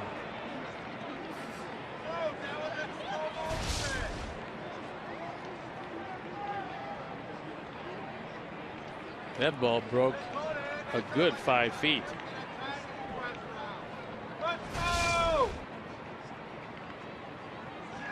The 1-2. Another one. Blake stayed with that one a little bit better.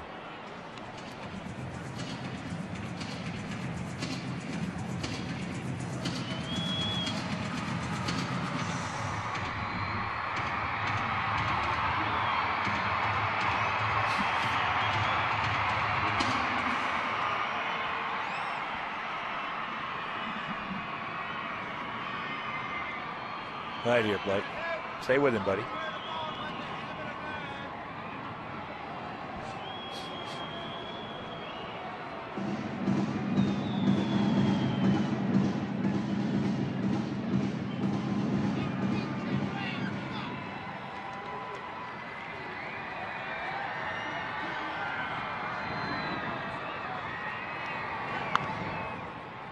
Another one. Those last two, not even close to that first one he threw in.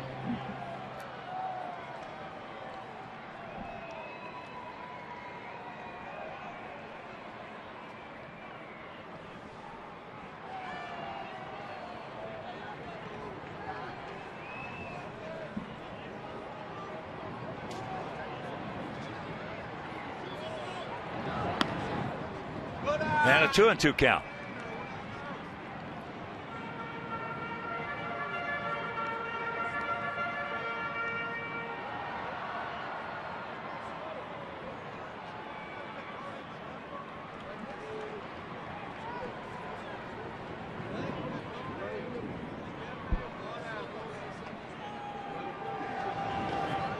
Got him with that big curveball.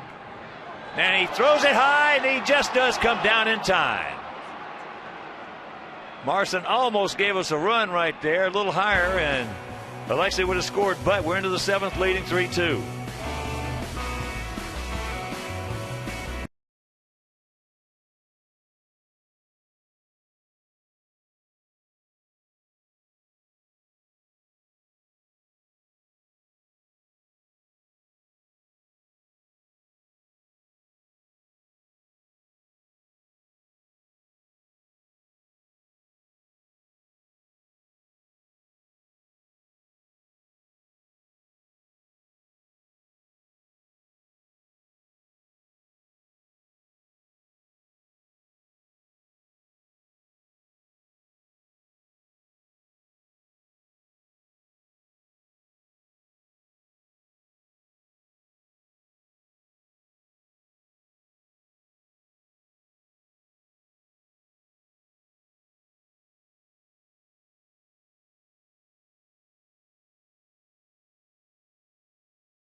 Gaviles will lead it off here in the top of the 7th inning. Looks at that pitch low and away.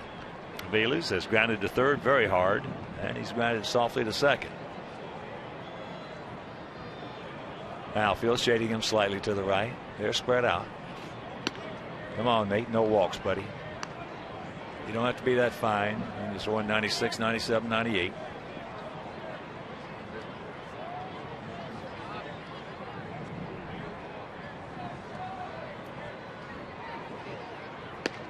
There's a strike.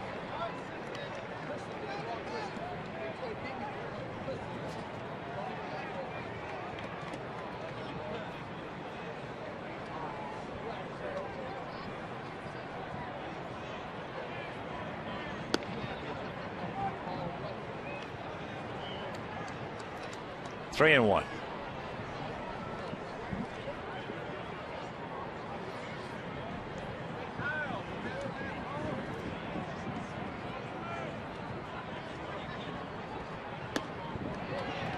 Well, Aviles helped us out there because that fastball was up and out of the zone, and it was a leadoff walk last inning that keyed the 2-run inning. So a big out here to lead it off ahead of the 2 left-handers, Brantley and Kipnis.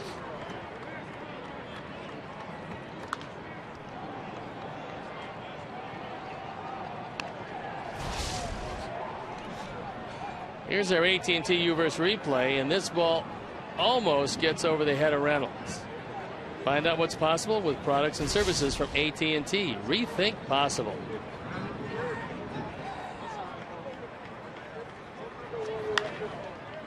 That's into right field. Alex. So a big out to first out always.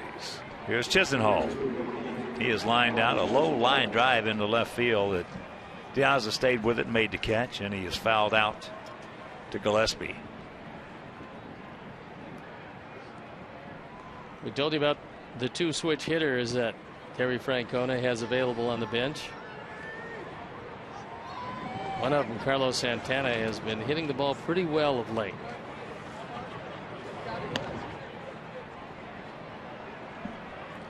They also have Jason Giambi from the left side, so he still has a lot of weapons over there.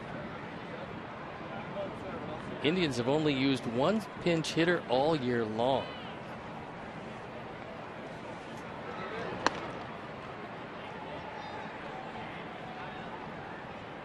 And he falls behind Chisenhall 2-0. Matt Thornton loosening up just in case they decide to go with the left-hander for Marson.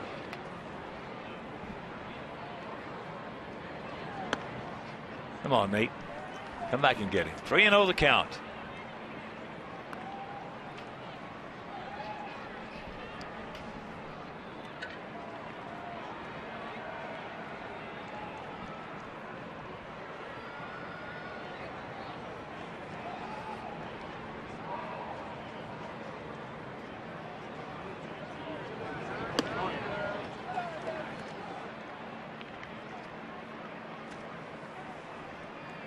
So here's Marson.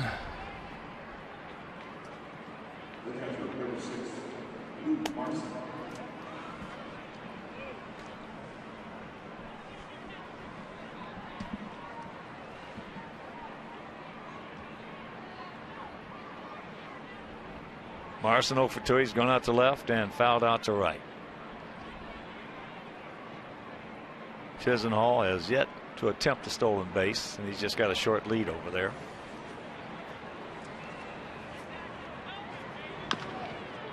Down ball kept.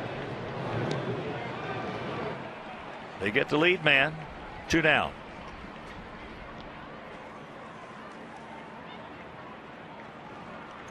Marson does have better than average speed for a catcher, and so on a slow developing play there was no chance.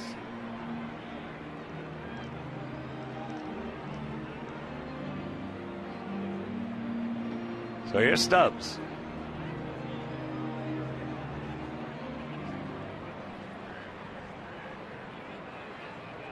Stubbs started off at 2-run 6 with a walk.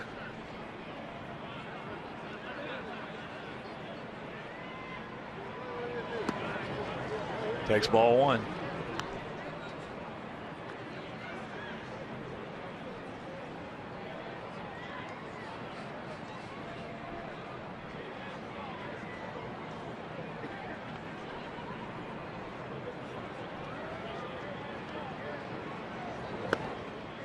And that evens the count.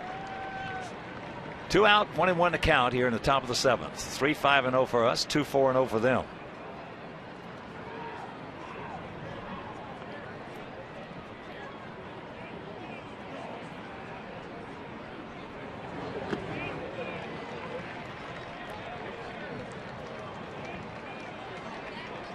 Now you don't have to be real fine here. Don't let him back into the at bat. 1-2 is the count.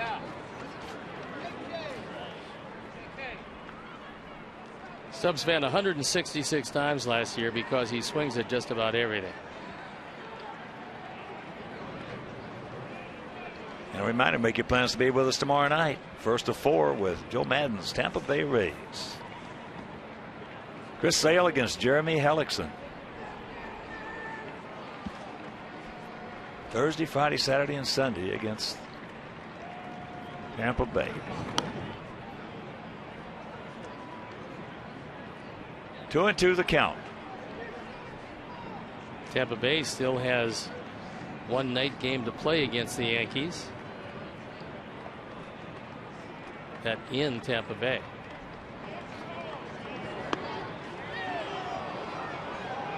And the count is full with Brantley on deck.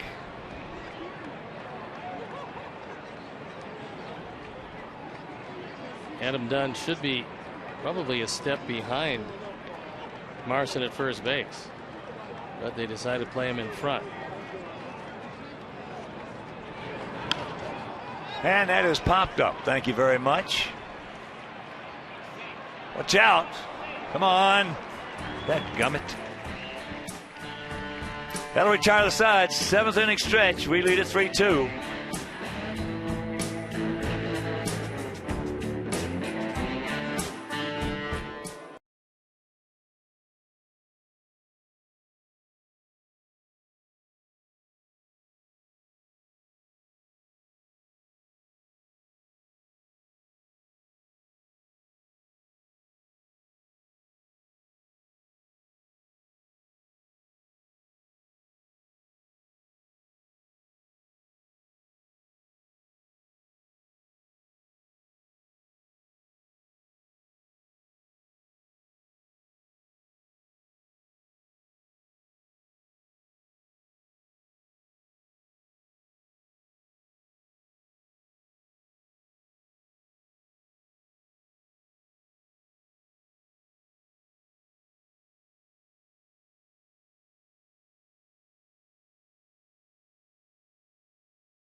It's the bottom of the 7th inning and a 3-2 Sox lead. Sox trying to square up this weather abbreviated series at a game apiece.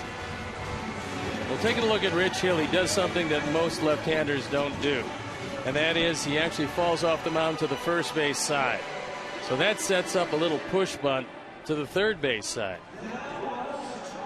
He is one of the few left-handers in all of baseball that has that idiosyncrasy after he delivers the ball. And if Alejandro was watching, and you'd have to figure he would be, it's a good place to drop the bunt, although Chisenhall is in very close at third. Alejandro has a bunt single already in this game, also a walk, a stolen base, and a run scored.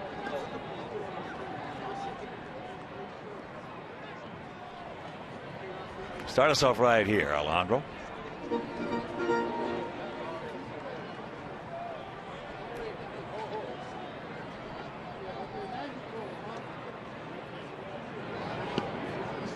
That one comes back to grab a strike.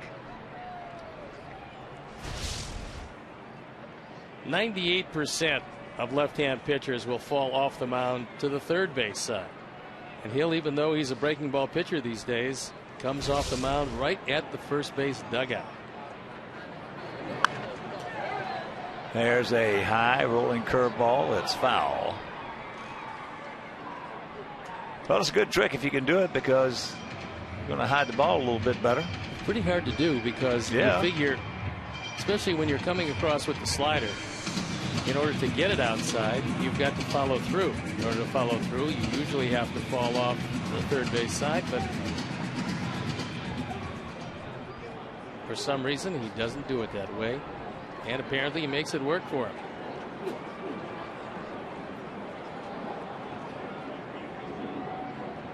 Oh, the 1-2 pitch.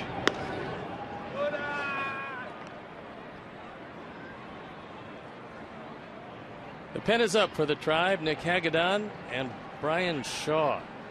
Well, they're very high on Brian Shaw, that pen. Shaw, the right-hander. Hagedorn, the left-hander. There's that big sweeper. And that's out. Number 1, and here comes Francona. He's got Keppinger, Rios, the next 2 right-handed hitters up there. So Hill comes in, faces 2 left-handers, strikes them both out. He departs, and we'll be back.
Ending up with the Reds. The Indians got a couple of pitchers out of that, one of them Shaw. and right-handers just 2 for 18 against him, and he'll be facing a couple of right-handers in a row. Keppinger 2 for 3 with a run scored and a run knocked in as that pitch taken wide. 1-0.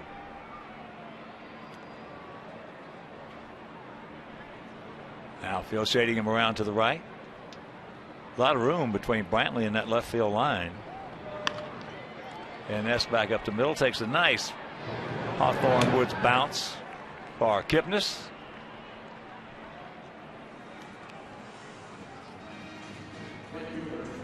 The difference in this ball game is the 2-run homer by Alex Rios in the 5th inning. It's our 4th home run drive of the game.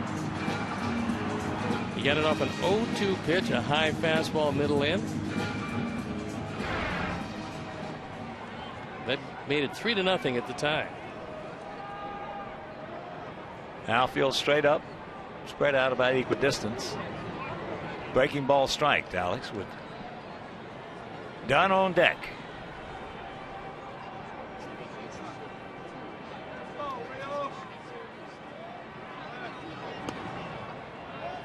Curveball. 0-2.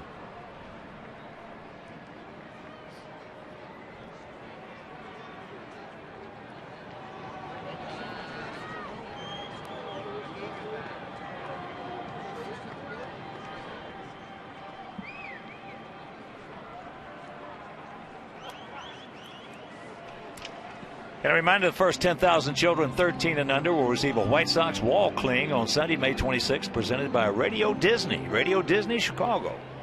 Your music, your way. Marson probably went out there to remind him that on 0-2 last time he hit the ball out of the park. So he throws that breaking ball low and away. Shaw last year went only 1-6 with the Diamondbacks, but an ERA under 3.5 in 64 appearances.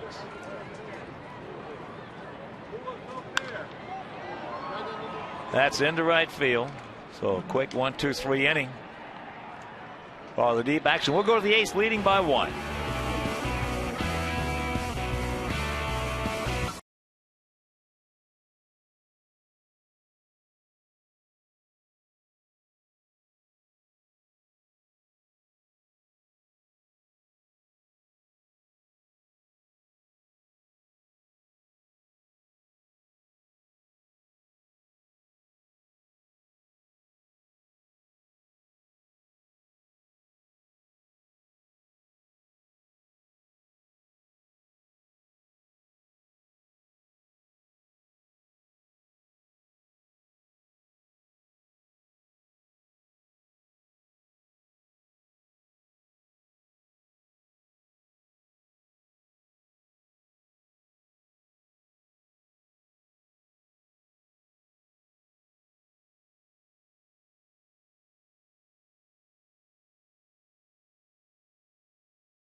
Was a difference. That was 149th career home run. Quintana was brilliant today, a couple of earned runs, and he stands to be the winner in the 3-2 game. It's been an errorless game as Matt Thornton comes into it.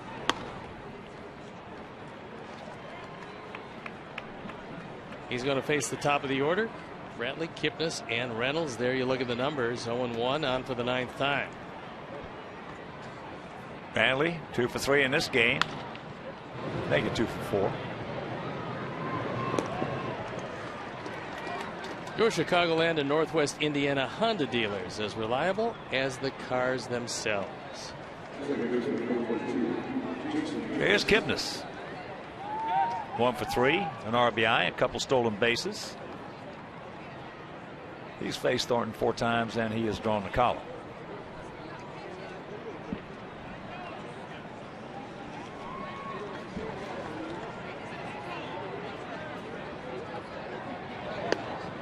Takes first pitch strike. He had a couple of stolen bases when he had his base hit in the 6th inning. But fortunately was stranded at third, representing the tying run. 0-2 the count. 3-5-0 for us, 2-4-0 for them.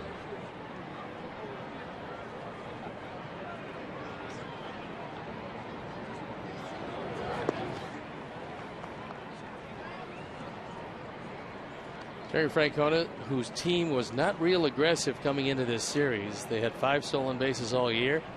They have 5 stolen bases in 2 games against our ball club.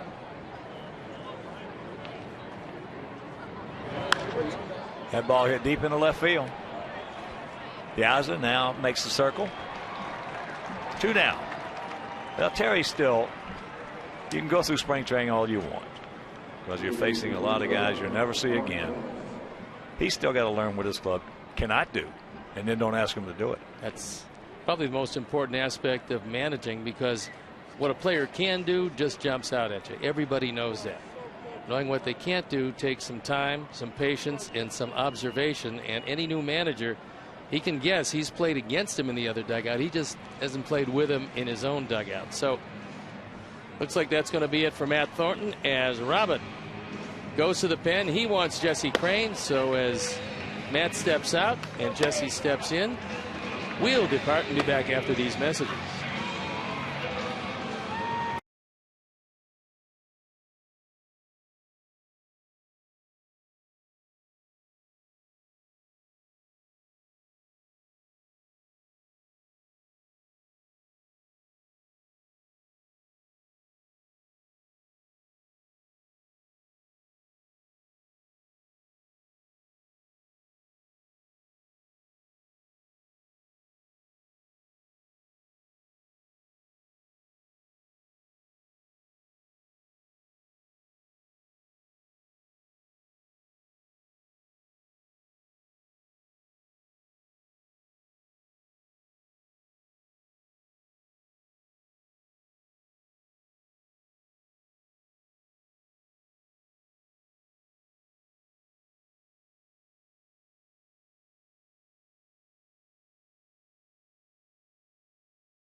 And receive the White Sox Wire email newsletter along with exclusive ticket offers, video sneak peeks, breaking news alerts, and more. Visit whitesox.com/blacklist to register today. Jesse Crane comes into the ball game. He is pitcher number 4 used by Robin, and with the rainouts and a couple of off days, it's really helped the pen in this streak of 20 consecutive days, 20 games. However, it hasn't worked out that way weather-wise. Crane's ERA 2.08. On for the 11th time. He's been the busiest man out of that bullpen. The only member of the pen with double-figure appearances. And he looks at their newly acquired home run hitter, Mark Reynolds, who was 1 for 2 today with a sacrifice fly, knocking in his 19th run. So Mark off to a terrific start for the Tribe. Now, he has faced Jesse 5 times, and he's thrown the collar. So the outfield, they're deep, no double set. Spread out. This young man will turn it loose. Well, he's only up there thinking one thing, and it's not a little dunk single to right field. No. And, you know, Ty Van Berkeley, I don't know Ty. Heard some good things about him. But sometimes when a guy gets with a different hitting coach, this hitting coach can be telling him almost exactly what the previous hitting coaches were, but he'll phrase it differently. Yep. And sometimes the light goes on. Not the message, but the messenger in many instances. Wants it upstairs. Just got a piece of it. Climbing the ladder, going higher and higher with each successive pitch. Probably one more up there puts an end to this. Although Jesse, as you know, his best pitch is that overhand hook. Going to be a high fastball. See if he can throw it by him. He gone. Oh, yes, he is. Foul tipped. Now, Terry says the ball's on the ground. Meanwhile, he'll grab some bench and we'll go to the bottom of the 8th leading by 1. Well, that's because on his follow through, he knocked it out.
Off here in the bottom of the 8th inning. Sox lead at 3-2. Adam 0 for 1 with a couple of walks. Takes ball 1.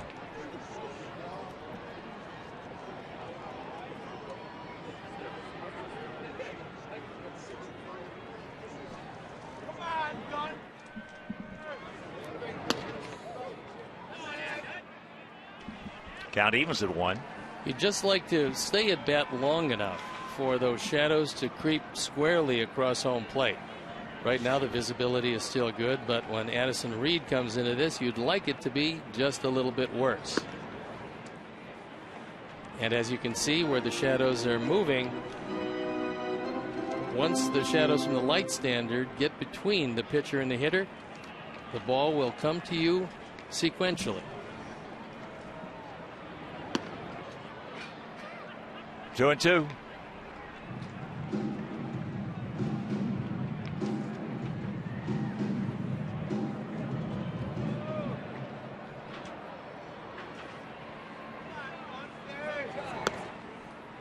And it's full.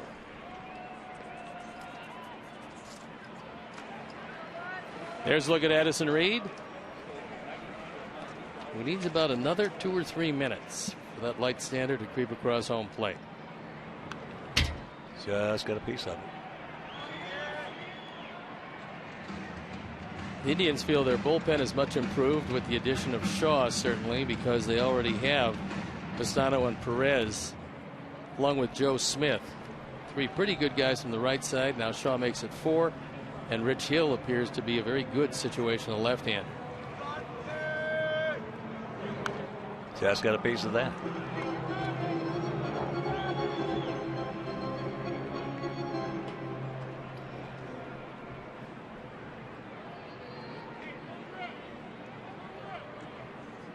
Ball for a base hit right here, Biggin.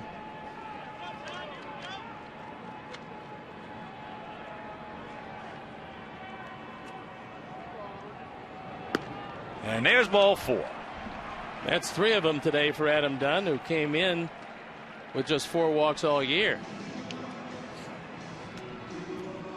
And now we're going to see a pinch runner for Adam Dunn.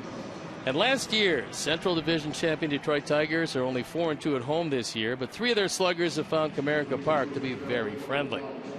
Fielder, Hunter, and Cabrera are each hitting over 450 with a combined 22 runs batted in. It's brought to you by Xfinity Home. Get peace of mind with Xfinity Home, the total home security and home control solution that keeps you more connected to what matters most. Tyler Green in to run, and here's Paulie. Paulie, 0 for 3, he's due. Good quick move, quick feet right there. Nice shot. But you're talking about the Tigers, they, like us, have lost 4 in a row. They've been scuffling. Good lead by Tyler. Checks it up and takes strike 1. And quick look at the minor leagues. Charlotte lost yesterday, but Jeff Gray struck out a season high 4 batters in 2 innings, extending his scoreless streak to 5 2/3 in relief. Right here, the 0-1 pitch. Watch out. That got him square, and hopefully it was up high on the meat of the shoulder. And Shaw was certainly not trying to hit Paul Konerko. That'll bring up Gillespie. He wears that padding. That one got him. Well, it got him right on the padding. So it could have been a whole lot worse than it was. Well, I'll tell you, now that AJ is gone, AJ had a higher pain tolerance than anybody I've ever seen in a game of baseball. Paulie is our new team leader in that thing. He's got a high tolerance of pain. He's played hurt a lot. Well, you would think that that was going to be it for Brian Shaw. So Terry Francona will go to the bullpen, and we'll be back.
For your iPhone, iPad, and Android. Get the latest scores, stats, highlights, and more. Text AtBat to 31826 or visit whitesox.com.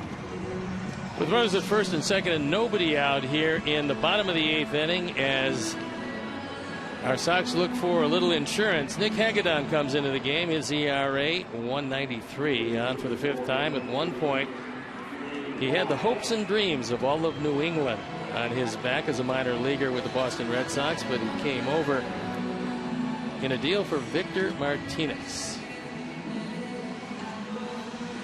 And now Dwayne Wise has taken over. He's going to pinch run. Paulie leaves the game. And we've got good speed on the bases. As here is Gillespie. Connor 0 for 2 with a base on balls. You'd figure he would be bunting here. At least that's what Chisenhall and Reynolds think.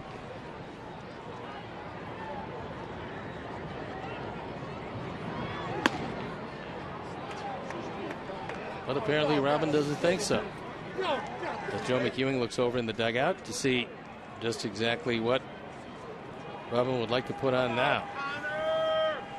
And Hagedorn caught a break with that pitch.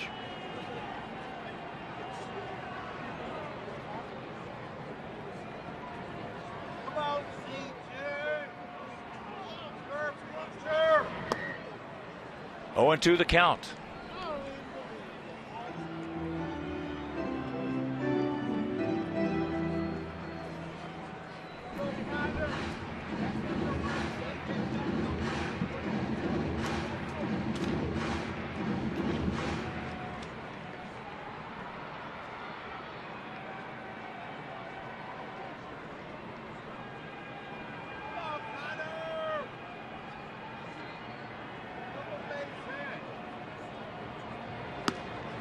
And it's 1 and 2. Once again, a reminder, tomorrow night, 1st of 4 against Tampa Bay, Jeremy Hellickson against Chris Sale. And if you can't make it, that game will be over Comcast Sportsnet. Friday, Jake Peavy against Roberto Hernandez. Saturday, Gavin Floyd against Matt Moore. And on Sunday, Dylan Axelrod against David Price.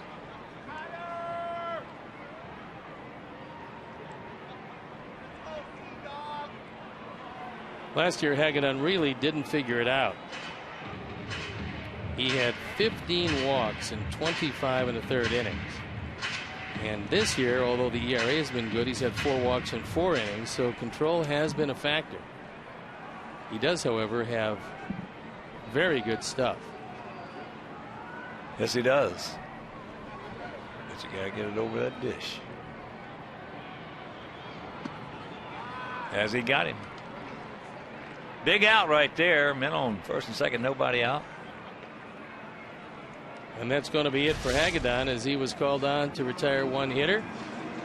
There was a high fastball right by Gillespie. And it was Joe Smith loosening up in the bullpen. I would expect he'd be coming in the game. So as Hagedorn walks out, we'll step out and be back.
This is his 8th appearance.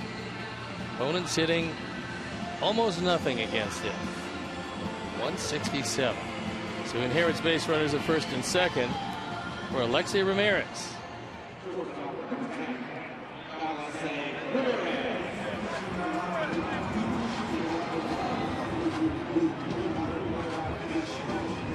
Alexei has faced Smith 12 times, has 3 hits. So as we mentioned, good speed aboard. And Smith can be quick to the plate.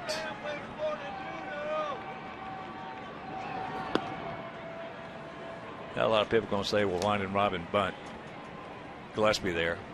If this game had been tied or 1 run down, he would have bunted it.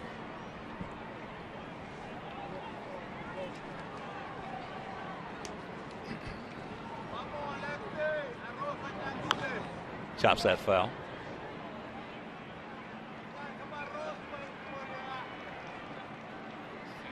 There's Robin giving his signs to Joe McEwing, who then gives his signs to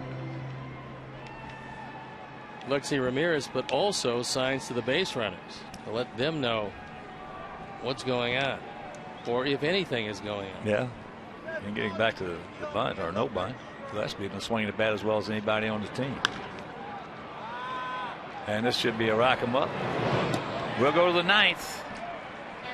Swisher, Rayburn, Avila is the scheduled hitters.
Second base.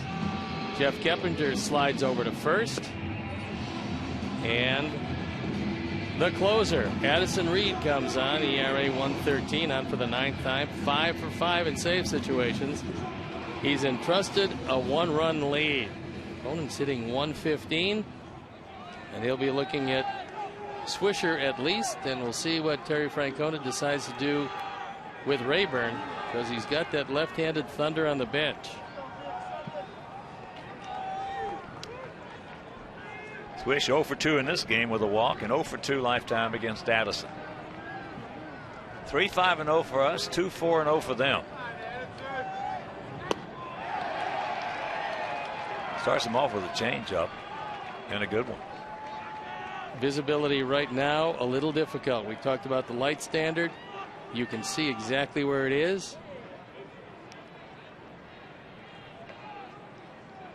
Very much favoring the pitcher.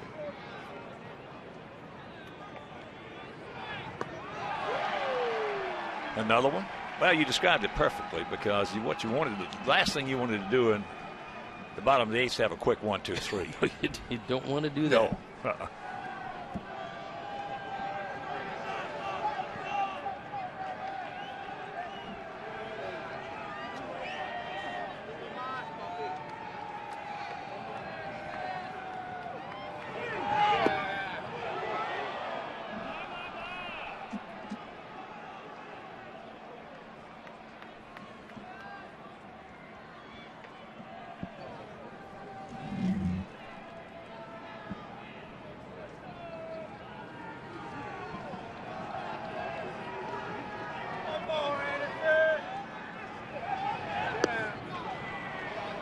Two and two.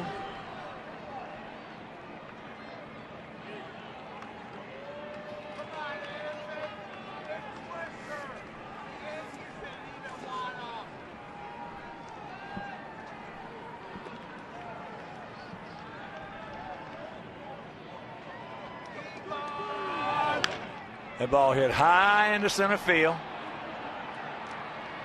Cody. Big out, always the first out. Well, you get a big advantage when you face Swisher from the left side, because as a right-hand hitter coming in, he was hitting .367. As a left-hand hitter, just .222. Although we got good wood on that, one of the deepest parts of the ballpark. So here's Rayburn. He's 0 for 3 today, but he's 3 for 5 lifetime off Addison. Mike Aviles is still in the on-deck circle, and you wonder if he will indeed hit for himself. Next ball 1.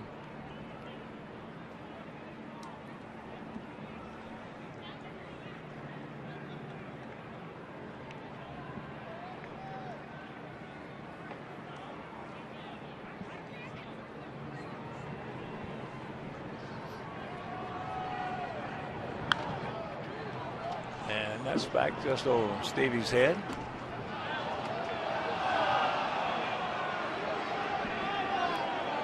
Gillespie right on the line at third, making sure nothing can get between him and the bag. Piazza very deep in sun-splashed left field. He's looking right up into the sun now.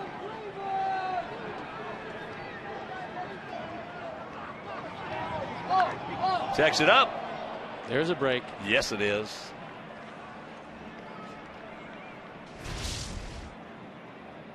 Tyler wants it low and away. Addison gets it up and in. And Rayburn leaves the bat out for strike 2. That will dial your derriere pure red as a hitter. 2 and 1, 1 and 2. Big difference. Yo. Would not chase that one, so 2 balls, 2 strikes.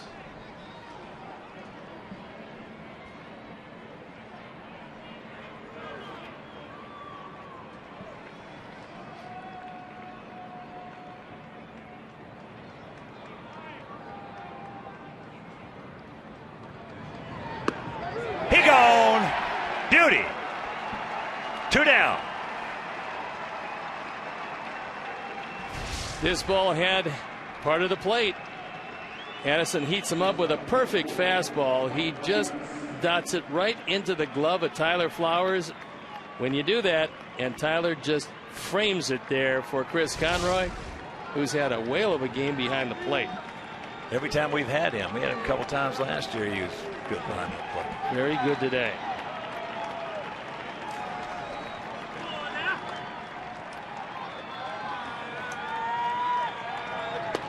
First pitch strike to Aviles. Well, during this funk that we've been in, it'd be great if we could blame the umpires. We can't. We hadn't had a bad umpire game yet.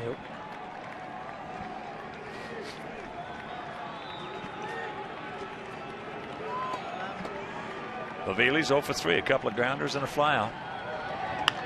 And there's a base hit. Addison got that slider way up in the eyes of Mike Aviles. So Chisenhall Tyler wants it low and away, and Addison just misses with it. He got it up, and even though it was on the outer third, it went right back up the middle and kept the game alive with the tying run at first. Chisenhall is 0 for 2 with a walk. First time up, he hit a bullet into left field, a low line drive that Piazza stayed with and made the catch. Chisenhall 2 homers, 9 knocked in.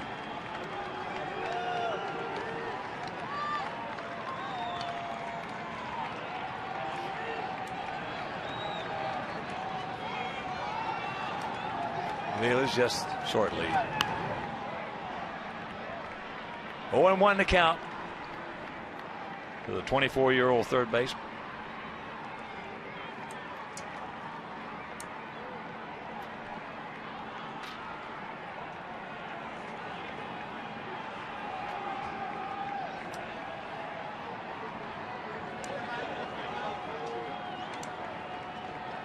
About a half a step bigger lead now by Village.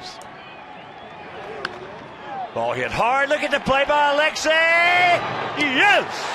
And this ball game is over. A rocket and a beautiful play by Ramirez. Sox break this 4-game losing streak. They win it 3-2. I tell you, Alexei has been throwing some leather. Well, that was just a terrific play, and you know, occasionally you have to have a laugher like this, where you have it all the way and the outcome was never in doubt. And Addison Reed closed it down. He's now 6 for 6. Outstanding play by Ramirez. Guns it across to get him. And we emerge with a tie in a rain abbreviated series with Cleveland. So we'll be back after these messages.